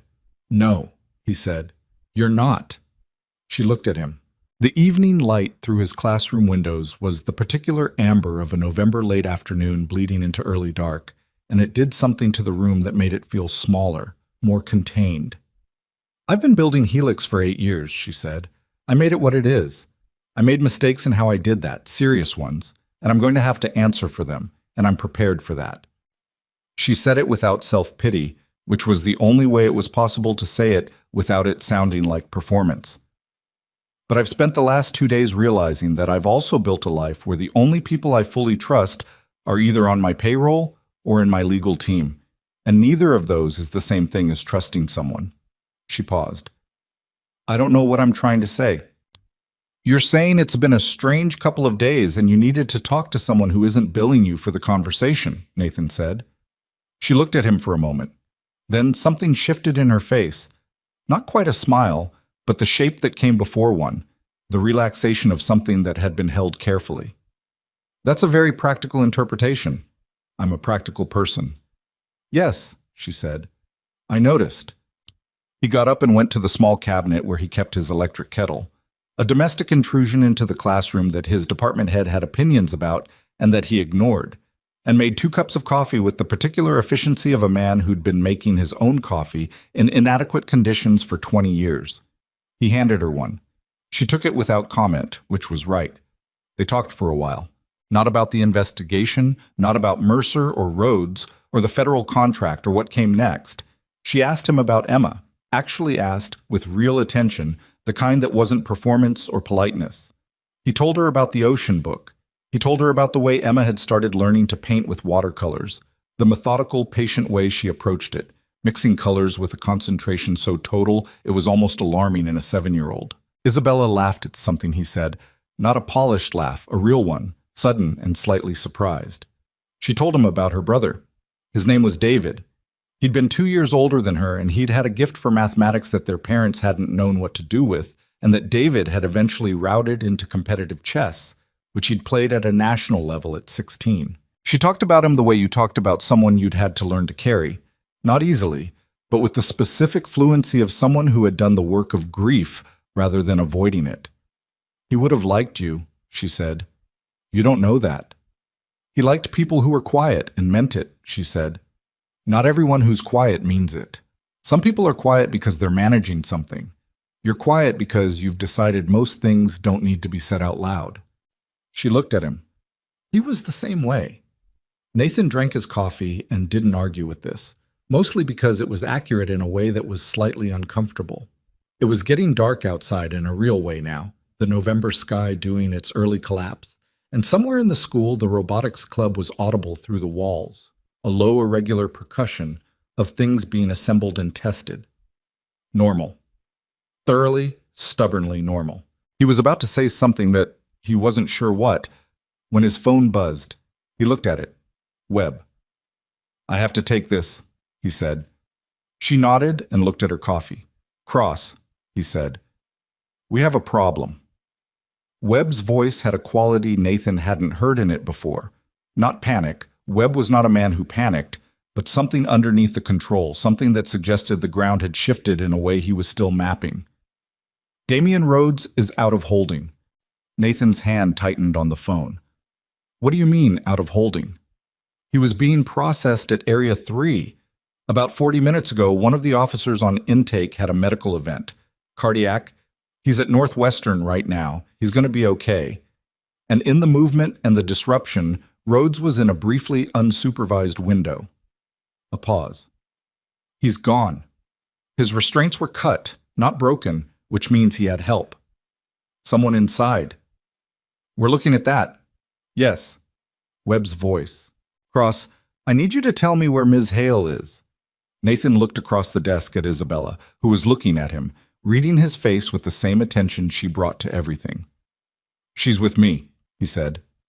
A silence on Webb's end. Where? He gave him the school's address. Don't move, Webb said. I'm sending units now. Keep her in the building. Keep her away from windows. Don't go into any part of the building that isn't occupied. I'll be there in 15 minutes. Nathan put the phone down. Isabella was already watching him. She hadn't spoken. She'd read enough in his face during the call to have arrived, he thought, at most of the relevant conclusions. Rhodes is out, he said. She received this without visible panic, which he was beginning to understand was simply how she was built. Not fearless, but with a particular architecture of self-control that had been constructed over years of having to be the person in the room who didn't fall apart. How? Someone helped him. Webb's working it. He stood up. We're going to move toward the interior of the building, away from the windows. Nathan, now, he said. Not harshly, just with the flat, direct quality of someone returning to a register they knew. She stood. He moved them into the corridor toward the center of the building, past the lockers and the main administrative hall, toward the library, which was interior-facing and whose windows looked into the school's central courtyard rather than the street. The robotics club was visible through a glass partition as they passed. 8 or 9 students gathered around a work table, one of the faculty advisors gesturing at something on a laptop. Normal and oblivious, and exactly the kind of collateral context Nathan was trying to keep uninvolved. He put them in the library, in the reading area at the back where the stacks provided cover from the room's glass doors. And then he did what he always did, which was to map the space. Exits, sight lines, what could be used and what couldn't. Talk to me, Isabella said. Isabella. She was standing with her arms crossed, not defensive, but contained, holding herself together the way you held something that had sustained damage and hadn't yet fully assessed the extent of it. What's your read? Rhodes has been ahead of this entire situation, Nathan said. He built the documentation. He positioned himself. He surfaced to me specifically in a way that was designed to bring him into police custody on his terms. Not as a fugitive, but as a witness with information. That play failed when the documents actually shifted suspicion back toward him. He thought. Getting out isn't improvisation. He had this in reserve. He's coming here. Possibly. Or he's running. Running is the rational option. He's not going to run, she said. He didn't build this over 4 years to run. She looked at Nathan steadily. He needs me dead, Nathan. As long as I'm alive and cooperating, the compliance fraud comes out, and his role in constructing the Mercer operation comes out, and the documents he built as protection become evidence against him instead. She said it plainly, the way she seemed to say most hard things, without decoration, without asking him to make her feel better about it. He's not going to run. Nathan thought she was right. He didn't say so. He checked his phone. Webb had texted, 8 minutes. Keep her out of the lobby. 8 minutes. He thought about the school's layout. 3 entrance points. The main lobby on the north side, the gymnasium entrance on the east, and the faculty parking entrance on the south that required a key card. The faculty entrance was the one that the robotics club advisor had propped open earlier in the evening. He'd seen it as they passed, a rubber wedge under the door. The common lazy habit of someone who was going out and coming back and didn't want to swipe twice. He'd noted it without knowing why. He noted it now, with knowing exactly why. Stay here, he said. No, she said. He looked at her. I'm not staying alone in a room while you go do something, she said. That is not happening. But Isabella, I have been alone in this for 4 years, she said. I signed to a stranger across a cafe because there was no one else. I am not sitting in a corner while you handle it. Tell me what I can do. He looked at her. He thought about what Webb would say. He thought about what the practical, sensible version of this looked like. Fine, he said. You stay behind me. You do exactly what I say when I say it. And if I tell you to get down, you don't ask why. Agreed. They went back into the corridor. He moved them toward the south end of the building, checking the faculty entrance, still propped, the wedge still in place. He pulled it out and let the door close and lock. If Rhodes was already inside, that told him nothing. If he wasn't, it reduced one variable. The building's security desk was unmanned at this hour. The guard did rounds, but there was a panel near the main office that showed the door status for every entrance point. Nathan found it and scanned it. Main lobby, locked, armed. Gym entrance, locked, armed. Faculty South, locked. The door had registered his removal of the wedge. Loading dock on the west side, unlocked. He looked at that for a moment. The loading dock was at the back of the school, behind the kitchen, accessible from a service alley. It was unlocked because the custodial staff used it for evening trash runs, and it was on a manual bolt that required physical presence to secure, not a keycard. He had not walked past the loading dock tonight. Someone's already inside, he said. Isabella said nothing. She was watching his face. He moved them back toward the center of the building, away from the loading dock, back toward the library. His mind was doing the particular rapid spatial calculus that he'd learned to do and that he hated needing. Every room a problem, every corridor an exposure, every person in the building a variable. The robotics club, the advisor, the 8 or 9 students. He stopped. The other people in the building, he said. I need them away from the south end. He looked at Isabella. Can you go into that classroom, the robotics club, through the glass partition, and tell them there's a gas leak? Tell them to take their things and go out the main lobby only. Tell them the faculty advisor needs to call building security on his way out. She looked at him. Gas leak. It's fast and no one argues with it. Go. I'll be right here. She went. He watched through the glass partition as she opened the door and spoke to the advisor. A man in his 50s who looked up with the slightly irritated expression of someone interrupted mid-explanation, and then his expression changed as whatever she was saying reached him, and he turned to his students. He was efficient about it, Nathan noted with relief. No drama, just clear instruction, the kids gathering their things with the particular mix of inconvenience and secret gratification that a building evacuation produced in teenagers. They moved toward the main lobby. The advisor had his phone out.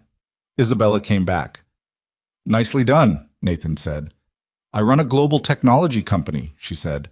I know how to clear a room. Somewhere in the south end of the building, something moved. Not loud. A door or a step. Something with the particular quality of controlled movement, careful about noise in a way that unconsciously produced its own kind of sound. Nathan put his hand out and stopped Isabella where she was. They were in the main administrative corridor outside the school office. The lights were on in the corridor, the standard evening setting, every other fluorescent, which produced a light that was adequate and flat and gave no particular advantage to anyone. He waited. 20 feet down the corridor, a figure came around the corner from the south hall. Damian Rhodes was 6'2" and moved like someone who'd kept up his training past the point where most security executives stopped. He was carrying something low at his right side that Nathan identified before Rhodes was fully into the light. He'd had a secondary weapon, not the one that would have been taken when he was processed, something staged elsewhere, retrieved on his way out. A compact frame looked like a subcompact 9mm, held low and close in the manner of someone who'd been trained to use it rather than just carry it. He stopped when he saw them. Nathan was in front of Isabella. He'd positioned himself that way when he heard the sound, and he stayed there. For a moment, nobody moved. The corridor was very quiet. Somewhere outside, a siren. Webb's units getting closer. Rhodes looked at Nathan, then at Isabella, behind Nathan's shoulder. You don't have much time, Nathan said. They're 30 seconds out. I know, Rhodes said. His voice was the same as it had been in the coffee shop. Controlled, even. The voice of someone who had rehearsed their emotions into submission. Step aside, Nathan. No. This isn't your situation. You made it my situation when you handed me 200 pages of documents and then used my conversation with Webb to time your exit, Nathan said. That was very clean, by the way. I didn't see it until tonight. Something moved in Rhodes's face. Acknowledgement, maybe, or the specific look of someone who was tired of a plan that kept encountering complications. I didn't intend for anyone else to get hurt. I want you to know that. I believe you, Nathan said. It doesn't change where we're standing. Rhodes looked at Isabella. You know what you did, he said. The federal contract, the compliance documentation. You know what it enabled. Those agencies built systems on falsified specifications. You know what happens downstream from that. I know, Isabella said from behind Nathan's shoulder. Her voice was steady. I'm going to answer for it. I told Webb that today. I'm going to answer for all of it. Not if you're the grieving victim of a kidnapping and a disgruntled employee, Rhodes said. You were going to be the survivor, the hero CEO who cooperated with the investigation. Mercer would have gone to prison, and the compliance fraud would have stayed buried, and nothing would have changed except you'd have $12 million less. That plan failed, Nathan said. And what you built in its place is worse. Whatever she did, you turned it into a murder conspiracy. I turned it into accountability, Rhodes said, and for the first time the control slipped slightly. Not much, but enough to show what was under it, which was not rage, but something older and more eroded than rage. The particular exhaustion of a person who had believed in something for a long time and watched it not work. David Mercer wasn't the target. She was the target. The system that lets people like her make choices like that and face nothing. That was the target.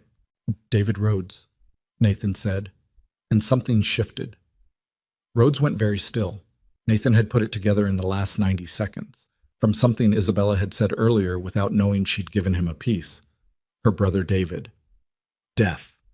The accident. Rhodes's first name.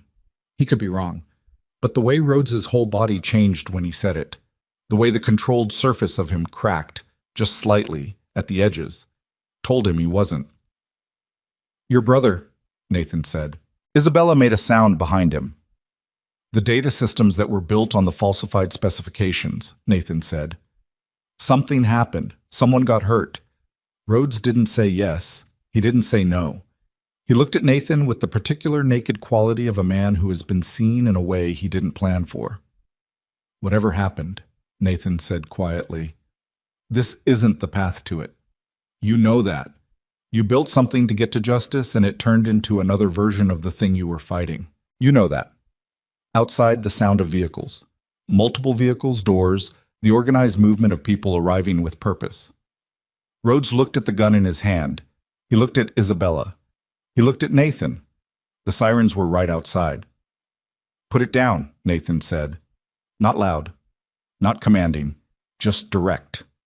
The voice of one person talking to another person in a corridor at the end of a very long several days. Put it down and tell them what happened. All of it. The real version, not the version where you're the villain and she's the victim. The whole thing. Rhodes stood there for a moment that was longer than it needed to be and shorter than Nathan had feared. Then he set the gun on the floor. He stepped back from it and put his hands up, and the main lobby doors at the end of the corridor burst open, and Webb came through first with 2 officers behind him, and the corridor filled with the organized chaos of an apprehension, voices and movement, and the sound of Rhodes being placed against the wall. And Nathan stayed exactly where he was, between the gun on the floor and Isabella behind him, because that was where he'd been and there was no reason to move. Isabella's hand found his arm. Not his injured arm. The other one. She didn't say anything. He didn't either. They stood in the lit corridor and let the police do what the police were there to do, and Nathan thought about a man named David, about whom he knew almost nothing, and about the specific shape of grief that had apparently become a different thing over years, harder and more geometric, something that had been given architecture and intention and ultimately turned into a weapon. He thought about how grief could do that. He didn't think it made what Rhodes had built right. He thought it made it human, which was not the same thing and not a defense, but was the thing you had to be able to hold alongside everything else if you were going to understand what had actually happened here. Webb came over when Rhodes had been secured and his officers were managing the situation. He looked at Nathan. He looked at the gun on the floor. He looked at Isabella, who was standing composed and slightly pale beside Nathan. "I told you not to move," Webb said to Nathan. "I didn't move," Nathan said. "He came to me." Webb looked at him for a moment. Then he looked at the ceiling briefly, in the manner of a man choosing not to say several things. "Are you hurt?" he said. "No," Nathan said. "Ms. Hale?" "No," Isabella said. Webb looked at both of them. "Go home," he said. "Both of you. I'll need statements tomorrow. Tonight, go home." Nathan thought about the empty apartment. He thought about Emma at Maya's, probably asleep, her new ocean book on the nightstand. He thought about the last 3 days and their full accumulated weight, the burned eggs, the subway, the cafe, the coffee station, the 6 stitches, the cold sandwich, the corridor. He thought about a woman who had signed 3 words across a crowded room and changed the shape of everything that followed. He turned to Isabella. "Do you want me to call you a car, bus?" he said. She looked at him. Something in her face shifted, not toward softness exactly, but toward something more open, less defended. "I'll call my own car," she said. "But thank you." They walked out through the main lobby into the Chicago night, and the cold was the same cold it had been. The lake cold, the November cold, uninterested in anyone's particular circumstances. Blue and white lights strobed against the brick of the school building. Officers moved in organized patterns. Webb was on his phone, his breath visible in the cold air. Nathan stood on the front steps of Lincoln Park High School and breathed. He didn't feel the clarity anymore. What he felt was tired in the specific, located way of a body that had been operating above its sustainable level for several days and was beginning to send invoices. His arm, his back, the particular tiredness behind his eyes that came from sustained alertness. He got out his phone and called Maya. "It's done," he said when she answered. A pause. "Is everyone okay?" "Yes," he said. He meant it. "Emma's asleep." "I know. Tell her I called." He paused. "Actually, don't. Let her sleep. I'll tell her myself in the morning." "Nathan," Maya said, "Yeah. Please come get your daughter tomorrow, and then don't do this again." "I'm trying," he said. "Try harder," she said, and hung up. He stood there for another minute on the steps. Somewhere behind him, the school was still lit. The robotics club advisor had apparently come back once the false gas leak alarm was resolved, and through the window he could see the faint glow of a laptop and the silhouette of a kid still bent over their work at 9:30 on a Wednesday night, indifferent to everything except whatever they were building. Nathan looked at it for a moment. Then he walked to his car. He picked Emma up from Maya's the next morning at 7:30. She was ready when he got there, bag packed, ocean book under her arm, a piece of toast in her hand that she was finishing on the way to the door. Maya stood in the doorway of her apartment and looked at Nathan with the specific expression she'd been developing for 20 years, the one that contained equal parts exasperation and relief, and something else that he suspected was the particular love reserved for people who scared you regularly. "You look terrible," she said. "Thank you," he said. "I mean it. Sleep." "I will." Emma signed something at Maya without looking up from her toast. Maya translated. "He won't." "She's probably right," Nathan said. He drove Emma to school, which took longer than the subway, but which he wanted today. The enclosed space, her in the passenger seat with the ocean book open in her lap, even though they were only going 12 minutes, the ordinary and specific weight of her presence. At a red light on Fullerton, she looked up from the book and signed something. "Are you okay?" He looked at her. 7 years old. In her school coat with the hood that she refused to put up regardless of temperature, the book about the ocean floor, the careful, watchful eyes. "Yes," he signed. "I'm okay." She looked at him for another moment. Then she went back to her book. He took that as provisional acceptance and drove the rest of the way without either of them saying anything else. He dropped her at Roosevelt at 7:56 and watched her walk in, still not looking back. And then he sat in his car for a moment in the drop-off lane with people behind him and the November morning going about its business outside the windows. And he sat there until the driver of the minivan behind him tapped his horn and he pulled out. He had a day to get through. He got through it. The news had gotten into the story by Thursday morning. Not fully, not the depth of it, but enough. Helix Dynamics CEO at center of kidnapping federal fraud investigation. The cafe was in it. His name was not, which Webb had apparently managed by classifying his involvement as an ongoing investigation matter, which was accurate enough to hold. His department head called him into her office during his prep period and asked if he was all right in the direct, no-nonsense way of a woman who had been managing a school for 15 years and had a specific low tolerance for evasion. "I'm all right," he said. She looked at him across her desk. "Nathan, I'm not asking because of optics or liability. I'm asking because you've been here 5 years and you're a good teacher and you look like you've been awake for a week." 3 days, he said. 3 days. She looked at her desk, then back at him. "Do you need to take leave?" "No." He thought about it. "I need to be here. Genuinely." She seemed to hear that. "Then be here," she said. "But you look like you need to sleep, so go to sleep." "You and my sister would get along," he said. "Most sensible women would," she said, and let him go. He got through Thursday. He got through Friday, which was harder because the news had deepened by then. A federal press release confirming that the Defense Department's Inspector General had opened a formal investigation into Helix Dynamics compliance documentation on Contract 77 Alpha, which apparently had a name now, and that the company's CEO had voluntarily cooperated with the preliminary inquiry. Carl Mercer had entered a guilty plea on 3 of the 7 charges against him, trading cooperation for a sentencing recommendation. Damian Rhodes had been formally charged with conspiracy to commit murder, conspiracy to commit kidnapping, and 3 additional federal charges related to the financial architecture he'd built. The name Rhodes had said in the school corridor, the thing Nathan had intuited, the brother, came out in the media on Friday afternoon. A reporter at the Tribune had done the connection work. Marcus Rhodes, who had died 11 months ago in a defense contractor facility in Virginia when an automated security system, built on specifications derived from the falsified Helix contract, had malfunctioned during a live test. Marcus Rhodes had been a civilian quality assurance engineer. He'd been 29. He was survived by his mother and his older brother. Nathan read the article on his phone during his lunch period and sat with it for a while. He thought about the conversation in the school corridor.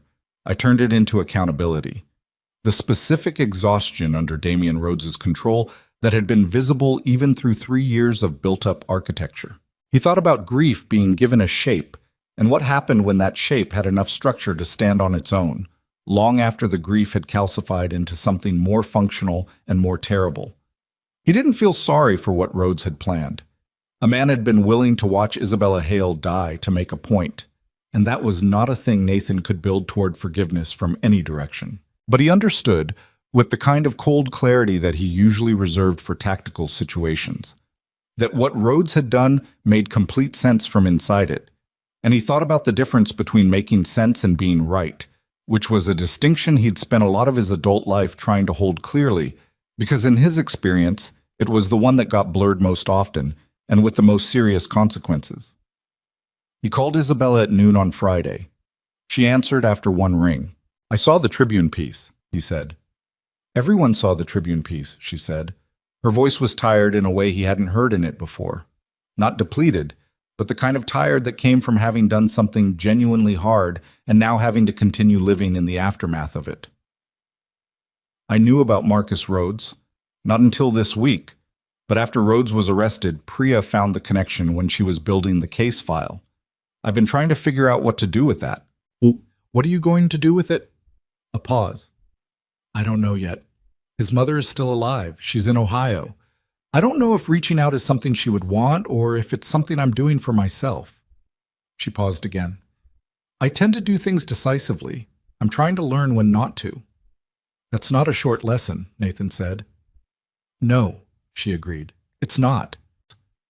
They talked for a few more minutes about the IG investigation, which her legal team was managing with the full cooperation model she'd committed to, about the status of the Mercer plea, about the fact that several of Rhodes's accomplices at Area 3 were being investigated internally. At the end, before he hung up, he said, "How are you? Not the legal situation. You." A brief silence that had more in it than its length suggested. "I've been sleeping badly," she said. "I keep waking up and the first thought I have is the cafe. The moment before you responded. when I didn't know if you'd understood. But you keep waking up, he said. Yes, she said. That part's worth something. She was quiet for a moment. Yes, she said again. I think it is. The weekend was quiet in the way that weekends sometimes were when the preceding week had been the kind you needed distance from. He took Emma to the library on Saturday, and she found the specific ocean floor book she wanted, and he paid the $14, and she carried it out like it was something she'd been owed for a long time. They got lunch at this place on Lincoln she liked, the one with the grilled cheese that she would eat with the systematic attention of someone completing an important project. And he drank coffee and watched the street and felt the week beginning to process itself into something he could actually hold. Saturday afternoon, she asked him, without preamble, while she was reading in the living room, who was the woman? He looked up from his own reading. What woman? She signed with the particular precision of someone who had thought about how to ask this. The woman from the basketball thing. He put down his book. He thought about what to say. Her name is Isabella, he signed. She needed help, and I helped her. Is she okay? She's okay. Emma looked at him with those eyes for a moment. Then, is she nice? He thought about Isabella standing in his classroom with a cup of coffee, talking about her brother. He thought about her in the cafe corridor with a cast-iron table base. He thought about the specific honesty with which she'd described her own culpability on the phone, not performing remorse, not constructing a narrative, just telling him the thing. She's complicated, he signed. Emma considered this. That's not what I asked. He looked at his daughter, who was 7 years old and already past his deflections. Yes, he signed. I think she is. Emma went back to her book. He went back to his. The apartment was warm, and the city was outside, and Emma was 3 feet away. And the particular ordinary weight of it settled around him like something he hadn't earned but wasn't going to give back. He heard from Webb again on Monday. The federal IG is formally coordinating with Chicago PD, Webb said, in the no-preamble manner he'd adopted by now with Nathan. The compliance fraud carries its own track. That's federal, that's between her and them and her lawyers. What I have is essentially closed on the criminal side. Mercer is cooperating fully, Rhodes is being processed. The officer who helped Rhodes escape is suspended pending termination and facing charges of his own. A pause. I want to ask you something. Go ahead. You could have been a much bigger problem in this, Webb said. Instead, you called me every time something surfaced. You put the documents in my hands instead of the media. You didn't go freelance in any of the ways someone with your background theoretically could have. Another pause, shorter. I appreciate that. You're thanking me, Nathan said. I'm noting it, Webb said. There's a difference. A beat. I also want to say that what you did in the cafe, the actual intervention, I've been doing this 22 years, and I've seen a lot of people in a lot of situations. And the way you managed that room, the way you controlled the variables, it was significant. You probably saved a dozen lives in there. Nathan was quiet. I don't say that to make you feel a certain way, Webb said. I say it because it's the accurate assessment. Okay, Nathan said. That's all you're going to give me? I was trying to get home to my daughter, Nathan said. I didn't do it to save a dozen lives. I did it because there was a woman across the room asking for help. A pause. Yeah, Webb said. That's usually how it goes. They hung up. The weeks that followed had the particular quality of a return to ordinary that wasn't quite ordinary, or rather that ordinary had a different texture now. Thinner in some places, more present in others. He went to school. He taught. He and Emma went to the library twice more, and she extended her ocean research into the Pacific specifically, motivated by something in the floor book that had captured her. He slept better than he expected to, and worse than he'd hoped, which was about the usual ratio. He saw Isabella twice in November. The first time was not planned. He was at a coffee place on Dearborn, not Farrow & Company. He hadn't been back to Farrow & Co. and wasn't sure when he would be, and wasn't spending energy on that question. And she came in with an attorney he didn't recognize and saw him at the counter and stopped. There was a brief moment of recalibration on both sides. The particular social uncertainty of two people who had been through something together trying to locate the register of a chance encounter. She came over. The attorney, reading something in her body language, found a table. Hi, she said. Hi, he said. How's the arm? He flexed it involuntarily. The stitches were out. There was a scar that would stay pale and functional, the same as the others. Fine. How's Emma? She's discovered a specific subspecialty of ocean floor geography that I'm now learning more about than I planned to. He looked at her. How are you? She looked like she'd been working hard. Well-dressed, composed, the same put-together quality, but something in her was different from the first time he'd seen her, in the cafe or even in his classroom. There was something less armored, he thought, not weaker, less sealed. Complicated, she said. He almost smiled. That's not what you asked, she finished. I know. She looked at her attorney across the room, then back at Nathan. I'm okay. I'm doing what I need to do. The IG process is moving. She paused. I fired my entire executive team last week and promoted internally. Started with the CFO, who had the cleanest record on the contract period. She said this in the brisk, factual tone she used for decisions she'd already processed. Helix is going to survive this. I don't know yet what it's going to look like. Does it need to look the same? She considered this seriously, the way she considered most things. No, she said. I don't think it does. They stood at the coffee counter for another few minutes. The conversation moved the way conversations moved when two people had shared something significant and were trying to figure out whether that significance was a foundation for something or just a shared context. He wasn't sure. He didn't think she was sure either, and he appreciated that she wasn't performing certainties she didn't have. When she left, the attorney leaning toward her with something on a tablet, Nathan watched her go and thought about what Maya would say about all of this, which was probably several things, and then got his coffee and went to work. The second time was at Emma's school. He was in the pickup line at Roosevelt at 3:12 when his phone showed a text from Isabella. Are you at Roosevelt right now? He looked at it. Yes. How do you know? I'm 2 blocks away for a meeting. I saw your car on the way by. It's distinctive. It wasn't a distinctive car. It was a 7-year-old Subaru with a dent in the rear quarter panel. He looked at it and supposed that if you were paying attention to things, a 7-year-old Subaru with a specific dent was recognizable once you'd seen it. Do you have a minute after pickup? She sent. Emma came out at 3:17 in the first wave, spotted his car, and got in with the efficiency of a child who did not waste time on transitions. He signed, Give me 2 minutes. She looked at his phone. He put it away. She looked at him. Someone's coming? She signed, Yes. The woman? He was genuinely not sure whether to be impressed or alarmed by his daughter. Yes, he signed. Is that okay? She thought about this with visible seriousness. Then, does she know sign language? Yes. That seemed to matter. She looked out the window and did not offer further comment. Isabella appeared on the sidewalk 2 minutes later. She was in a dark coat, no lawyer this time, and she came to the passenger side where Emma was sitting and Nathan lowered the window. The cold air came in. Isabella looked at Emma. Emma looked at Isabella. Then Isabella raised her hand and signed, Hi, I'm Isabella. You must be Emma. Emma's expression did not change, but Nathan knew her well enough to see the adjustment beneath the surface. The slight recalibration of a child who'd been assessed the situation and gotten new information. She signed back. You sign. Your dad told me you were teaching him, Isabella signed. He signs well, better than most people I know. Emma looked at Nathan, then back at Isabella. He burned the eggs again yesterday. Emma, Nathan said. It's true, she signed. Isabella's mouth curved.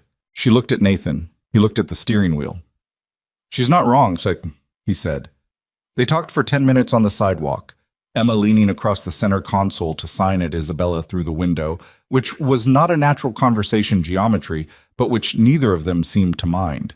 Emma asked Isabella what she did, and Isabella explained that she ran a technology company, and Emma asked what kind of technology, and Isabella said software systems and infrastructure. And Emma considered this and then asked if any of it involved the ocean, which was the lens through which she was currently evaluating most things. And Isabella said not directly, but that there were interesting problems related to underwater data cables that Emma might find interesting someday. Emma signed something that Nathan translated for Isabella. She says she might look that up. Please do, Isabella said. I'd be curious what you think. When Isabella walked back toward her meeting, Nathan sat in the pickup line and Emma settled into her seatbelt and opened her book. After a moment, she signed without looking up. "She's nice." He pulled out of the line. "She is," he said. "You like her?" "Emma." "It's not a question." He drove. The school fell away behind them, the familiar route north, the late afternoon light doing its November thing against the buildings. After a while, Emma signed, "That's okay, you know." He glanced at her. She was reading. He didn't answer. He drove, and she read, and the city went by outside, and he thought that she was right. It was okay, the liking part, the simple human fact of it. And he thought that she was also 7 years old, and it was more complicated than okay. And then he thought that maybe it wasn't, actually, and that the complication was something he was adding himself out of long habit. He drove home. The federal IG investigation moved, as federal investigations tended to move, with the glacial deliberateness of a process that was not designed for speed, but for thoroughness. Nathan received periodic updates from Webb, who seemed to have adopted a policy of keeping him informed that neither of them had explicitly discussed. The Mercer sentencing was set for late January. Rhodes's trial was scheduled for March. The officer who'd helped Rhodes escape, a 12-year veteran named Paulson, which was a piece of information that visibly pained Webb, was facing a separate track of proceedings.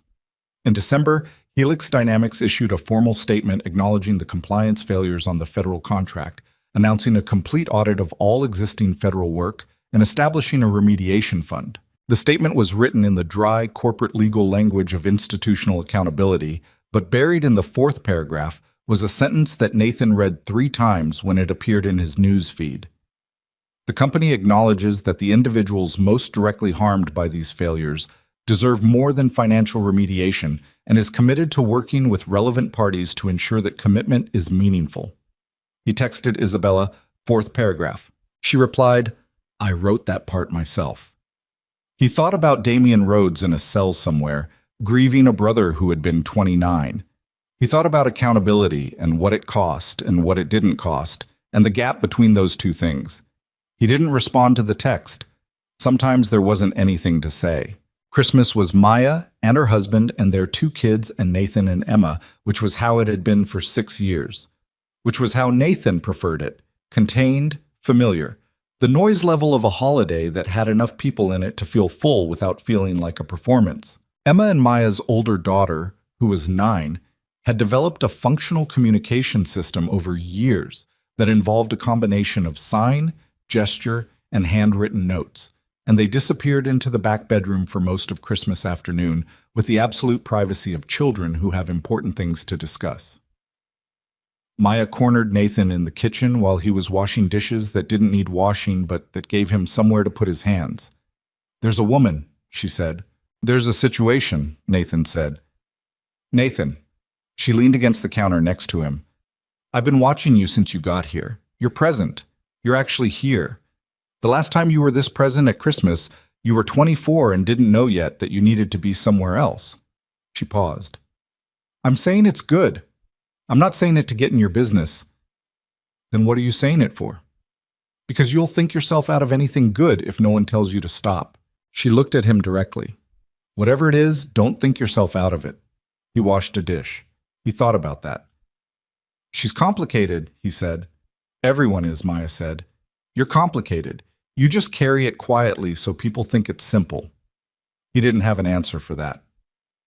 She went back to the living room and he stood at the sink and thought about it. January came. The Mercer sentencing happened on a Tuesday. Nathan read the outcome in a brief paragraph in the Tribune. 9 years, reduced from a potential 22 on account of comprehensive cooperation. The article noted that Mercer had provided testimony that substantively advanced both the criminal conspiracy case and the federal compliance investigation. There was no description of what Mercer looked like in the courtroom or what he said or whether he showed remorse. Nathan had found that he didn't particularly want to know. He had a harder time with the Rhodes portion of it than he'd expected. He thought about this honestly, sat with it, which was a thing he was trying to do more of, the sitting rather than the filing away. What he arrived at was something like this. Rhodes had been willing to watch a woman die. That was the line, the unambiguous one, the place where the grief that drove him met the choice that defined him. Nathan had no trouble holding that clearly. What he had trouble with was the version of roads that existed before the line. The man who had watched an institution fail his brother had watched the person most responsible for that failure positioned as a survivor, and had spent 3 years building a structure of accountability because the systems that were supposed to provide it had not. That version of roads was not wrong about what had happened. He was wrong about what to do with it. Nathan thought it was possible to believe both of those things at once. He thought it was necessary, actually. He thought the people who found it easy to believe only one of them were the ones who built things that fell apart later. He talked to Isabella the week before the Rhodes trial. She called him this time, not a text, which was different in a way they'd never explicitly discussed, but that both of them had apparently been tracking. "I wanted to ask you something," she said. "Okay. I've been thinking about what to do with not just Helix, with the larger thing, the federal contract, what it produced, what Marcus Rhodes's death actually means in terms of what I owe and to whom." She paused. "I've been thinking about building something, not as remediation, not as a legal settlement, something real." "What kind of something?" "David knew ASL," she said. "My brother. He was part of the deaf community his whole life, and he talked about the gap in access, in technology education, in professional development, in the kind of opportunities that most people take for granted. He talked about it like it was a solvable problem that nobody had decided to solve yet." A pause. "I have a personal fortune that is entirely separate from Helix's corporate assets and is untouched by the federal matter. I've been thinking about using a significant portion of it to build an academy. Not a charity, an actual institution, technology and innovation education, specifically designed with deaf and hard-of-hearing students as the primary population, though not exclusively."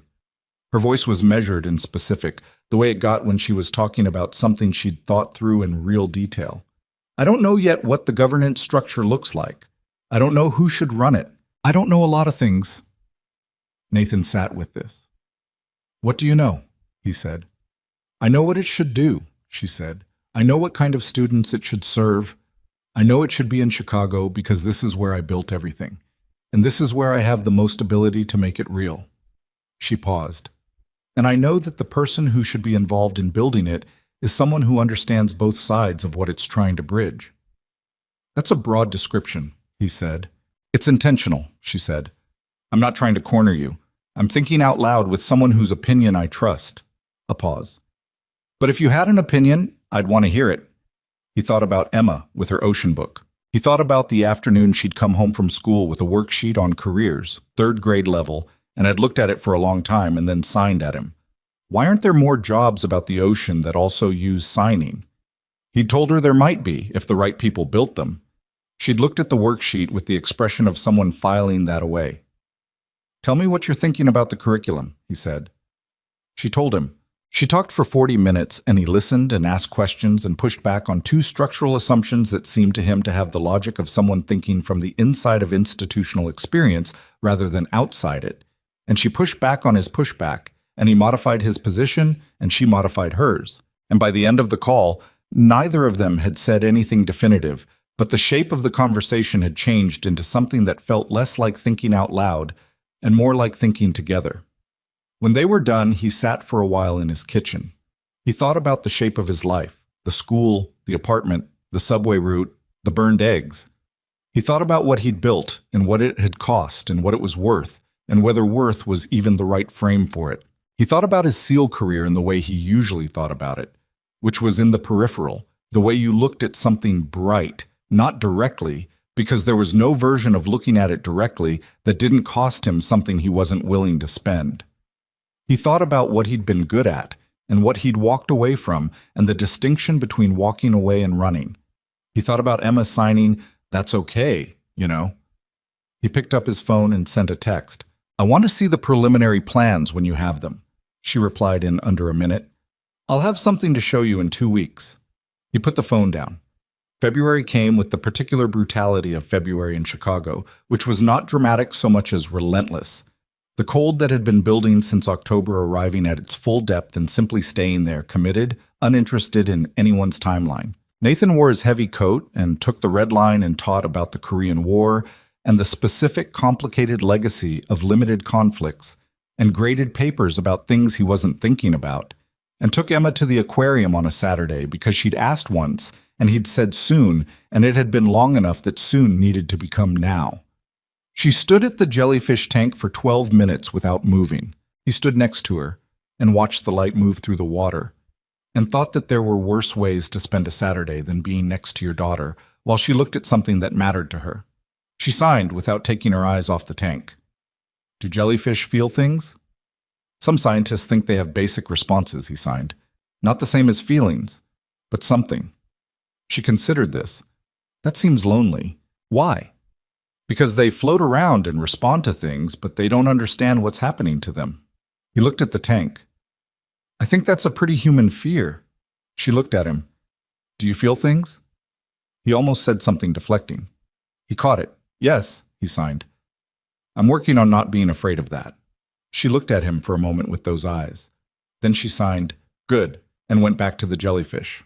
He stood there and breathed, and the light moved through the water, and the jellyfish floated in their particular slow-motion indifference, and he thought that his daughter was considerably wiser than a 7-year-old had any obligation to be, and that he was going to have to keep up. The Rhodes trial ran for 11 days in March. Nathan was called as a witness, twice, once by the prosecution and once by the defense, in what turned out to be an attempt to establish that Rhodes's actions had a reasonable rationale that the prosecution was framing too narrowly. He answered the questions he was asked accurately, without editorializing, and when the defense attorney asked him whether he believed Damian Rhodes had acted out of genuine conviction rather than personal malice, he said yes, and when she asked whether that conviction made the actions less serious, he said no, and when she appeared to want to push further, his expression apparently suggested that the direction had limited yield, and she moved on. The verdict came back on a Thursday. Guilty on the primary conspiracy charge. Guilty on 3 of the 5 additional federal charges. The sentencing was scheduled for May. Nathan read the verdict brief in his car outside Roosevelt, waiting for Emma's school day to end, and sat with it for a moment.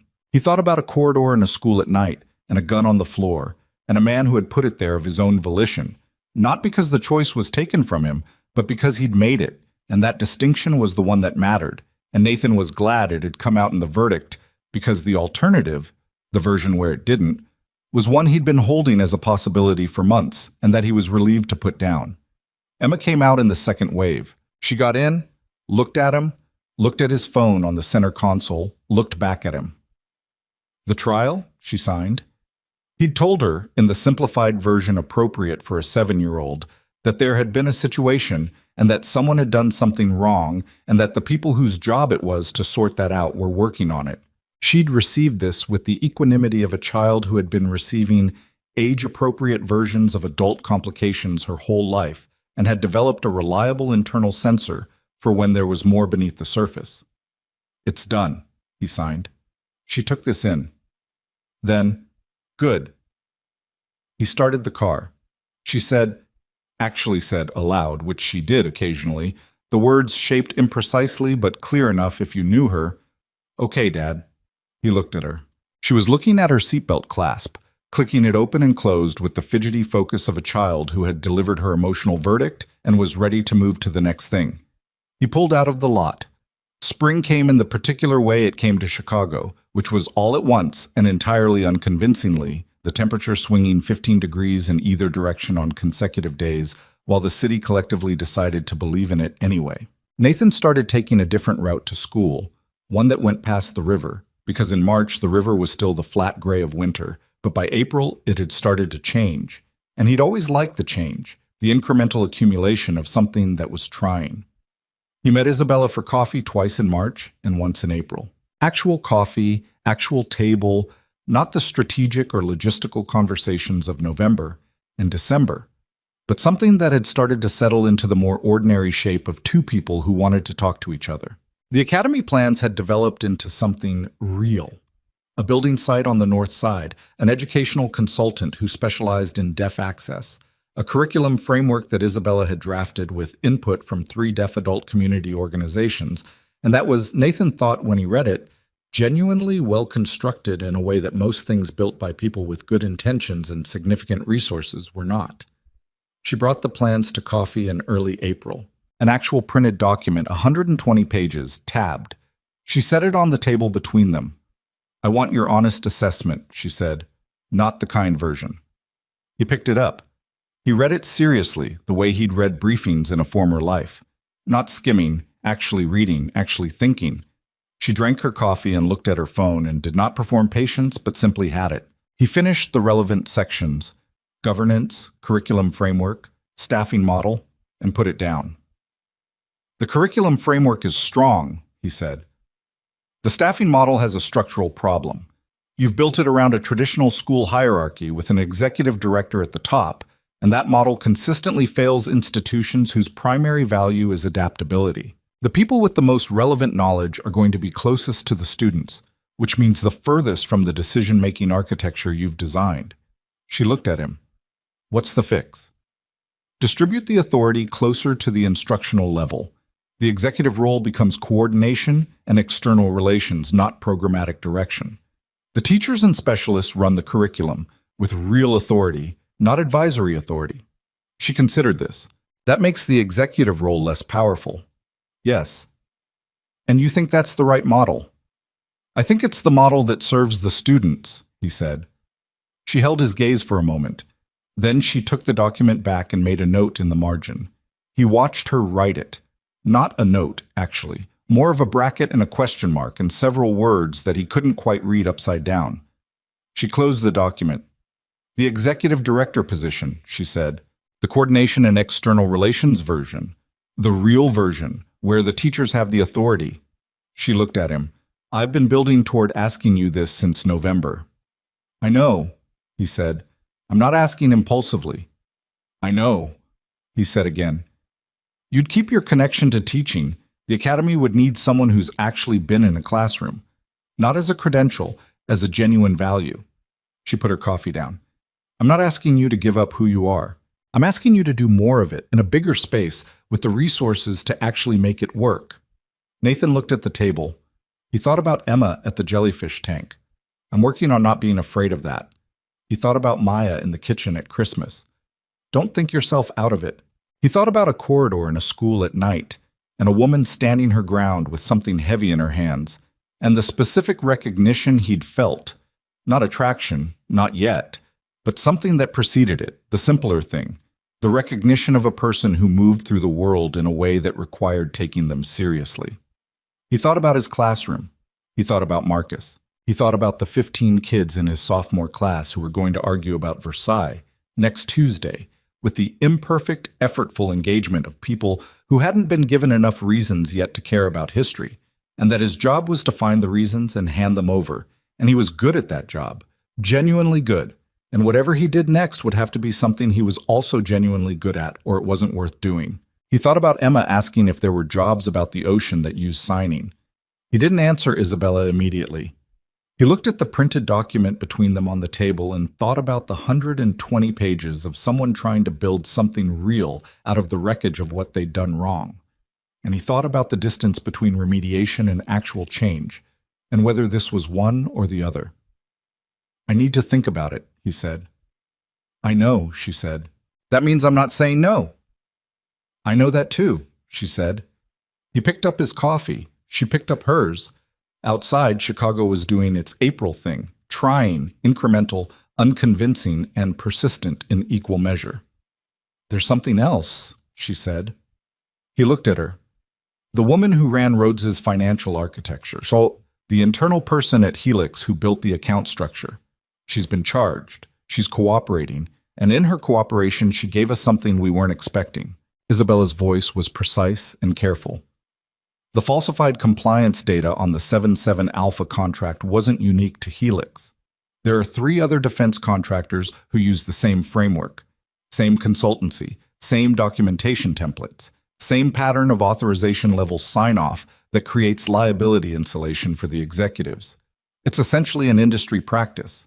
She paused. The IG office knows. The investigation is expanding. Nathan absorbed this. What does it mean for you? It means the scope of what I was part of is larger than what I was part of, she said, which is both exculpatory in some directions and more indicting in others because I knew the industry and I did it anyway. She said this without flinching. It also means the remediation is going to be bigger than one company's settlement fund. You're going to push for it, he said. I've already been talking to the IG's office about a broader framework. Yes. She looked at him steadily. I made a mess, and I'm going to clean it up. As much of it as I can reach. He looked at her across the table. This woman who had been, in sequence and sometimes simultaneously, a stranger in a coffee shop, a victim, a co-conspirator in an improvised rescue, a client of his reluctant and unpaid expertise, and something else that was still in the process of becoming clear. She was not simple. She was not particularly easy. She had done things that had consequences she was still living in, and she was not running from them. He thought that was worth something. He thought it was worth quite a lot. Okay, he said. She raised an eyebrow. Okay, what? Okay, I'll think about the position, he said. Seriously think, not as a courtesy. She looked at him for a moment. Then she nodded, once, the clean nod of someone accepting a commitment without making it bigger than it is. That's all I'm asking. They sat for a while longer, the coffee going cold between them, the spring afternoon outside arranging itself with the particular provisional optimism of a city that had been through a long winter and was not fully convinced it was over, but was going to proceed as though it were, because the alternative was just more waiting. And at some point, waiting stopped being prudent and started being a choice you were making without admitting it. Nathan thought that was probably true about more than the weather. He picked up his cup and finished the last of his coffee and thought about Emma's ocean books stacked on her nightstand, and the jellyfish tank, and the building site on the north side of the city where something was going to be built, and the particular weight of a decision that was still forming itself in the space between what he was and what he might be willing to become. He said yes in May. Not dramatically, not in a moment that announced itself. He called Isabella on a Tuesday evening while Emma was in the bath. The particular domestic pocket of time that was reliably his. 20 minutes when he could hear the water and know exactly where she was. And he told her he'd made his decision, and his decision was yes, on the condition that his role was genuinely what she'd described: coordination, external relations, the connective tissue of the institution rather than the seat at the top of a hierarchy. Those are the exact terms I offered, she said. I know. I wanted to say them back so we both know I understood them. A pause. Are you sure? No, he said. But I think that's the right amount of sure for something like this. She was quiet for a moment.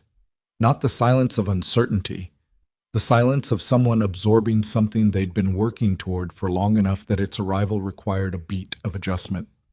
Okay, she said. I'm giving Lincoln Park a full year's notice, he said. I'm not leaving mid-year, and I'm not leaving without them having time to find someone who actually wants the job. Of course. And Emma has final veto. A brief pause. On the academy? On everything, he said. She's 7. Her opinion counts more than mine on most things at this point. He could hear something in the silence that might have been a smile. I'd like to meet her properly sometime, Isabella said. Not through a car window. She'd like the underwater cable conversation, he said. Then we'll have it. He told his department head the following week. She listened to the full explanation, the academy, the role, the timeline, with the same no-nonsense attention she brought to everything. And when he finished, she sat back in her chair and looked at him with an expression that was complicated in a way he hadn't expected. I'm going to say something you don't have to respond to, she said. Okay. You came here 5 years ago and you were good at this from the first day, which is actually unusual. Most people who are good at this take a year to find their footing. You came in already knowing how to be present with a room full of teenagers who didn't especially want to be there, and I've thought about why that is, and I think it's because you already knew what it felt like to need someone to find you useful. She paused. Whatever you're building next, take that with you. That's the thing you have that most people don't. He didn't know what to say to that. He thanked her, which was inadequate, and she waved it off and asked if he could find his own replacement because she was busy. He spent the summer doing 3 things: wrapping up his final year's preparation at the school, working with Isabella on the academy's foundational hiring, and taking Emma to the aquarium 3 more times because she had developed specific ongoing questions about deep-sea bioluminescence that apparently required repeat visits. The academy had a name by June: the Hale Center for Deaf Education and Innovation. Isabella had run it through 3 rounds of input from the deaf community organizations before landing on it, and the final framing had come from a suggestion by one of the adult education specialists they'd consulted. A deaf woman in her 50s named Dr. Carla Reeves, who had spent 20 years watching institutions name themselves for donors rather than purposes, and who had told Isabella directly that the name needed to tell a child something real about who the place was for. Dr. Reeves became the director of curriculum. Nathan had recommended her after their second meeting, and Isabella had agreed without hesitation, which was one of the things he was learning to respect about her decision-making. When she got information that updated her picture, she updated her picture. She didn't protect her prior position for its own sake. The building on the north side came together over the summer in the particular incremental way of construction, which is to say it was always behind schedule and always slightly different from the plans and required constant decisions about things no one had anticipated needing to decide. Nathan went to the site twice a week. He walked the floors with the project manager, a practical woman named Sue Jin, who had the useful quality of telling him exactly what was wrong without framing it as catastrophe. He learned more about acoustic design in 3 months than he'd ever expected to know, because it turned out that building a learning environment for deaf and hard-of-hearing students required rethinking assumptions about sound and space that conventional school architecture had never questioned. He found this genuinely interesting, which surprised him a little. He'd expected to find the construction phase a necessary patience test before the work he actually cared about. Instead, he found himself in conversations with the acoustic engineers and the lighting designers and the assistive technology consultants that were absorbing in the same way that planning had been absorbing in his former life. The specific pleasure of a complex problem with real stakes, and the requirement that you hold multiple variables at once without losing the thread. He told Isabella this one afternoon at the site when they were walking the unfinished main corridor, the floor still raw concrete, the walls framed but not yet finished. "You sound surprised," she said. "I thought I was a classroom person," he said. "Turns out I might be a building things person. Those aren't mutually exclusive." "No," he admitted. "I'm realizing that." She looked at the corridor around them, the scale of it, the light coming through the framed window openings. "I used to think I was a company person," she said, "built Helix around that idea, everything in service of the company and what it could do." She paused. "Turns out I'm a problem person. The company was just the best tool I had for working on problems, but it wasn't the only tool." He looked at her. She was in her worksite clothes, the expensive coat replaced by something more practical, hair pulled back, a coffee cup she'd been carrying since they arrived and probably hadn't finished. She looked like someone who was doing something real and knew it. "You're less careful than you used to be," he said. She looked at him. "What does that mean?" "In the beginning, you calculated everything you said to me. I could see you doing it, running the sentence before you delivered it, checking it for exposure." He said it without criticism. "You don't do that as much now." She considered this. "Is that good or bad?" "I think it's just true," he said. "I don't have a judgment on it." "Okay." She looked at the corridor for a moment. "It's because of the IG process, partly. When you've spent 6 months in a room with federal investigators being asked to be fully accurate about things you'd spent years managing the narrative of, it changes your relationship to careful." A pause. "And partly it's you." He looked at the wall framing. "You don't perform," she said. "You never have. It's hard to stay in performance mode around someone who just doesn't. Eventually you get tired of doing it alone." He didn't say anything.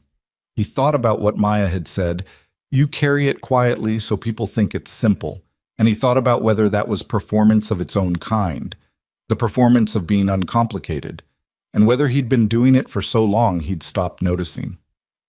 "I do perform," he said. "Just differently. I perform having it together. I perform being the person who doesn't need things." He looked at her. "Emma calls it my basketball face." She laughed. "The real one, the unplanned one. I like her very much," she said. "She's going to be in the first cohort," he said. "If you'll have her." Isabella looked at him. "You're asking me?" "I'm telling you she wants to apply. She made her own case last week, 2 paragraphs written in ASL on the whiteboard at home. then transcribed to paper. She cited the underwater cable thing. He paused. She's thorough. She gets it from somewhere, Isabella said. Emma had, in fact, drafted her own application argument, unprompted, on a Saturday morning, while Nathan was making breakfast and successfully not burning it. He'd come into the living room to call her for food and found her at the whiteboard with the markers she used for planning things that she considered serious. She'd written it out in English, with 3 reasons why the academy was the right fit. And when she saw him, she'd turned around and signed, "I want you to read it before you tell me it's good." He'd read it. It was good. He told her so, and she'd looked at him with the exact skepticism that was her birthright. "You're not just saying that?" "No. You're sure?" "The underwater cable paragraph is genuinely strong," he signed. "The second reason is a little vague." She'd looked at the whiteboard, nodded, and erased the second reason and rewritten it. He'd gone back to breakfast. He thought about that morning now in the half-finished corridor. He thought about all the mornings that had accumulated into the person Emma was, the burned eggs and the subway and the library and the aquarium and the whiteboard full of her careful thinking. And he thought about what it meant to build something in the world that your child could walk into and be seen by. That was, he thought, the center of it. Not the career change, not the institutional ambition, not even the complicated and ongoing fact of Isabella beside him. The center was Emma at 8 years old, 9 years old, 10, walking into a building that had been made for her and people like her, not as an accommodation or a concession, but as a fundamental assumption. The center was the world containing a place where her way of moving through it was the baseline, not the exception. He had not been able to build that as a history teacher. He loved the work, and he would miss it in the specific way you miss things that had genuinely mattered, but he had not been able to build that. Here, he might. The school year ended in June. His last day at Lincoln Park was a Friday in the second week of June, warm enough finally that the windows were open and the sounds of the city came in during his last period. His seniors had already graduated. His juniors were coming back for one more year without him. His sophomores were going to be someone else's juniors, which gave him a feeling he didn't have a precise word for. Not grief, not quite, but something in that neighborhood. The department threw him a small thing after school in the faculty lounge. A sheet cake from the bakery 2 blocks over, a card that everyone had signed, a bottle of decent whiskey from his department head with a note attached that said, "Don't forget who you are when they give you a title." He thanked everyone and meant it, and left before it got extended, because he had learned over years that goodbyes were better clean. He picked Emma up from aftercare. She'd made him a card. On the front she'd drawn the 2 of them, the same subject as the refrigerator drawing from a year and a half ago. The 2 figures at the lake, but rendered with the better hand of a year's additional practice. The figures were still somewhat lopsided, but identifiably themselves. Under them she'd written, in careful block letters, "Good job, Dad. What's next?" He laughed. An actual laugh? In the car, and she watched him with the pleased expression of someone who'd made a joke land. "The Academy," he signed. "That's what's next." She signed, "I know. I meant for dinner." He took her for pizza. The Hale Center opened its doors on the 14th of September. Not fully.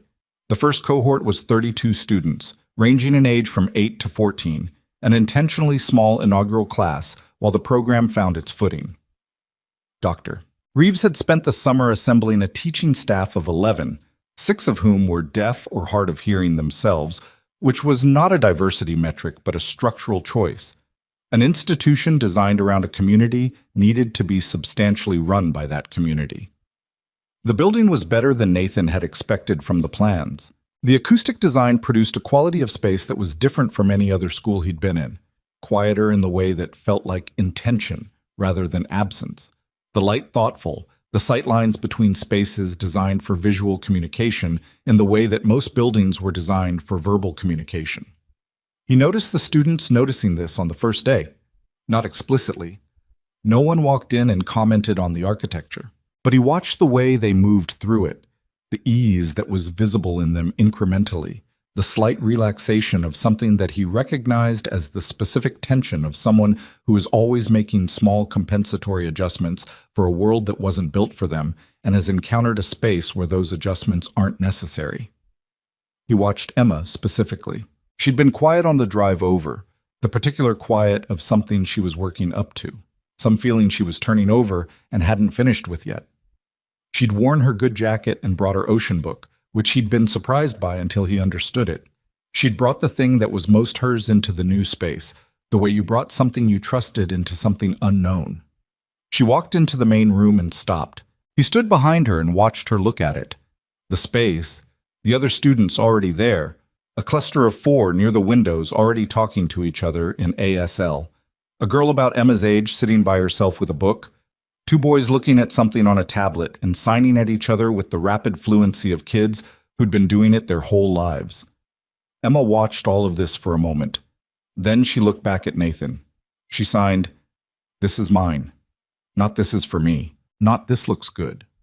This is mine." The possessive of someone who has found a place where they belong and isn't asking permission to claim it. He signed, "Yes." She walked in. He stood at the door and watched her walk across the room toward the girl sitting alone with the book. And he thought about the morning in Faro and Cup, which was nearly 2 years ago now, but which had the permanence of the kind of event that doesn't fade into the past, so much as it becomes part of the structure of everything that comes after it. He thought about a woman signing across a crowded room, 3 words, and what those 3 words had set in motion. Not just the events, the arrests, the investigation, the trial, the documents and the depositions and the months of institutional reckoning, but this room, this girl walking toward a stranger with a book. He was aware that the story he was inside was not clean. It was not the story of a hero who had everything taken care of. Isabella was still in the middle of the federal matter. The IG process would run for another 2 years at minimum. The remediation framework she'd committed to was ongoing and expensive and would be for a long time. Mercer was in a federal facility in Wisconsin, 7 years remaining of his sentence, and whatever accounting he was doing privately was his own. Damian Rhodes had received 18 years and would be 62 before he was eligible for release. And Nathan thought about him sometimes, not with warmth, but with the specific human effort of trying to hold a person in full rather than in part, which was harder than it sounded, and probably important. His own life was not clean either. He was starting a job he'd never done before in an institution that was essentially improvising its own existence in real time. He was going to make mistakes. He'd already made a few in the planning phase. The staffing model he'd pushed for had a gap in the transition support structure that Dr. Reeves had identified in August and that they were still working on. He was in something with Isabella that didn't have a name yet, and that they were both approaching with a combination of intention and wariness that felt honest, which was more than most things started with. He thought about the gap between the life you built and the one that found you. He'd spent 6 years building carefully, deliberately, methodically, with full awareness of what he was constructing and why. A contained life, a life with clear edges. He had not thought of it as running, exactly, though Maya had. He thought of it as choosing what mattered and protecting it. What he hadn't accounted for was that the things you protected from the world didn't stop being themselves just because you kept them small. Emma was still Emma. Ocean books and careful thinking and the capacity to walk into a new room and sign "This is mine" with the full, uncomplicated authority of someone who had never learned to diminish herself. He was still himself, the person who looked at every room's exits, who couldn't sit with his back to the door, who had stood in a cafe one morning and watched a woman's hands and understood what they were saying because he'd spent years learning to pay that kind of attention to someone he loved. He thought he was containing himself. What he'd actually been doing was accumulating, and at some point the accumulation had become something that needed a larger space. He went inside.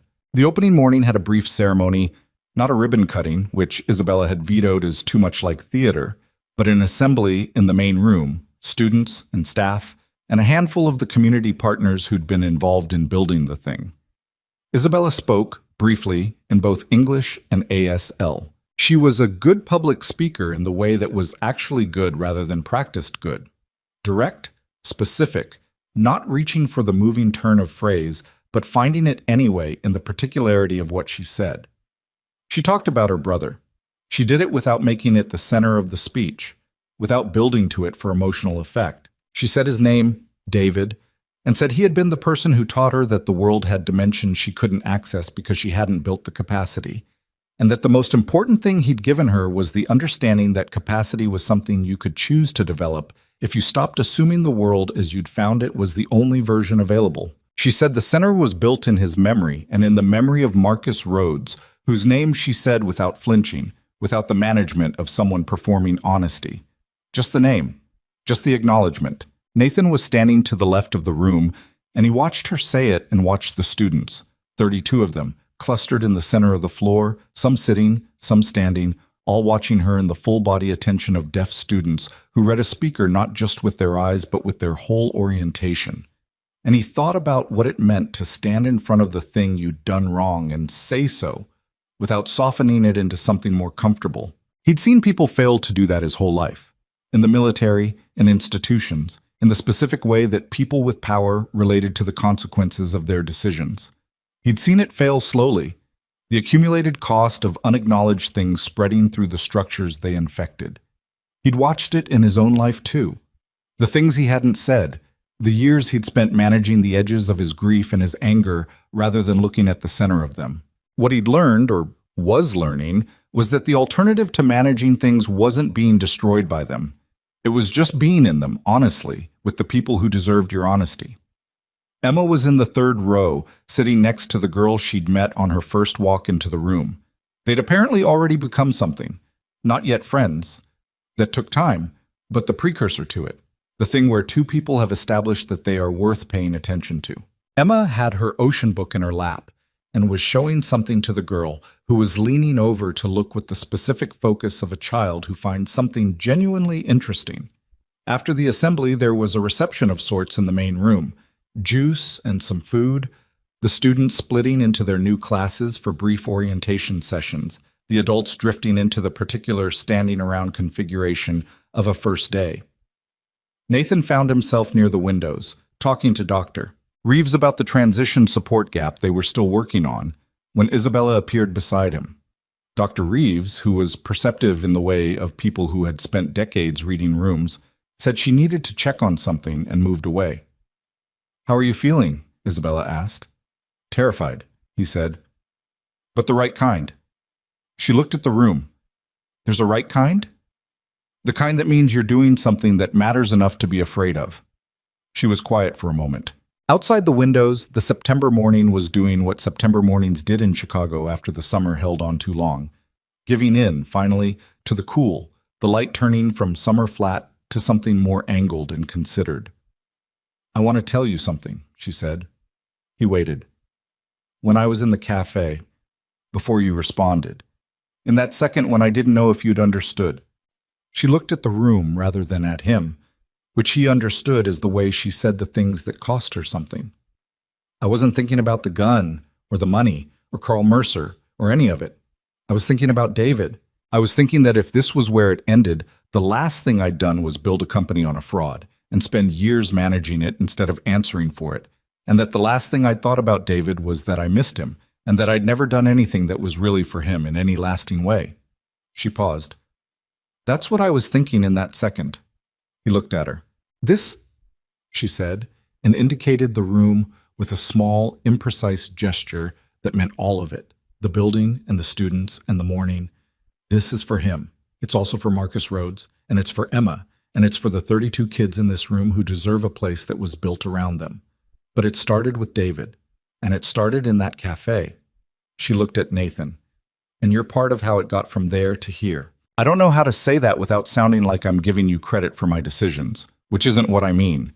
I mean that you were the person in the room who heard something most people would have missed, and everything after that is downstream of that one thing."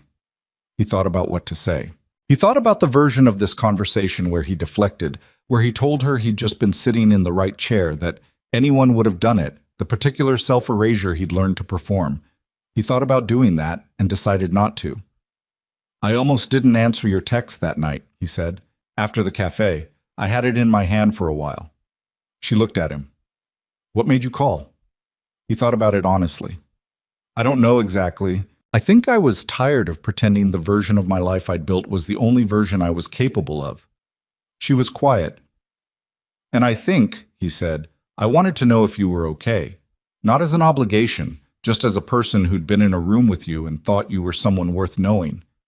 She looked at him for a moment with the full attention she gave to things she was taking seriously. Then she said, "I think you are too." It was not a declaration.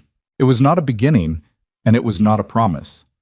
It was two people in a room they'd built together, saying something true to each other, which was rarer than it should have been and worth more than most things. Emma appeared at Nathan's elbow. She'd apparently completed her initial orientation and tracked him down with the efficiency she brought to most things. She signed, "There's a class starting on underwater robotics in 20 minutes. Can I go?" Nathan looked at Isabella. Isabella looked at Emma. She signed, "The teacher is very good. You should definitely go." Emma looked at her. Then she looked at her father. She signed something that he read and felt in equal measure. "You should stay. This place is going to need both of you." Then she turned and walked back toward the classroom corridor, ocean book under her arm, without looking back. He watched her go and thought that she was 8 years old and already understood more about what it meant to build a life than he had at twice that age. He thought about the distance between surviving and living, which was a distance he had covered in the last 2 years in increments so small he hadn't always registered them until he looked back and saw the ground he'd crossed. He'd been surviving for a long time. It was functional. It kept the important things intact. But it was not the same thing as this. This room, this morning, Emma's back disappearing around the corner toward a classroom that was built for her, Isabella beside him with coffee going cold in her hand. 32 kids in a building that said to all of them, "You were the assumption here, not the afterthought." He thought about Nathan Cross at 32, sitting in the back of a transport somewhere he couldn't name, running the math on whether the life he'd come back to was going to be enough for the person he'd become in the field, and understanding with the flat clarity of exhaustion that it wasn't, that something was going to have to give. He thought about Nathan Cross at 36, teaching himself to make lunches and sign the word for octopus, and to mean it when he told his daughter that the world contained more than it appeared to, even when he wasn't sure he believed it himself. He thought that the man he was now was not better, exactly, just more complete.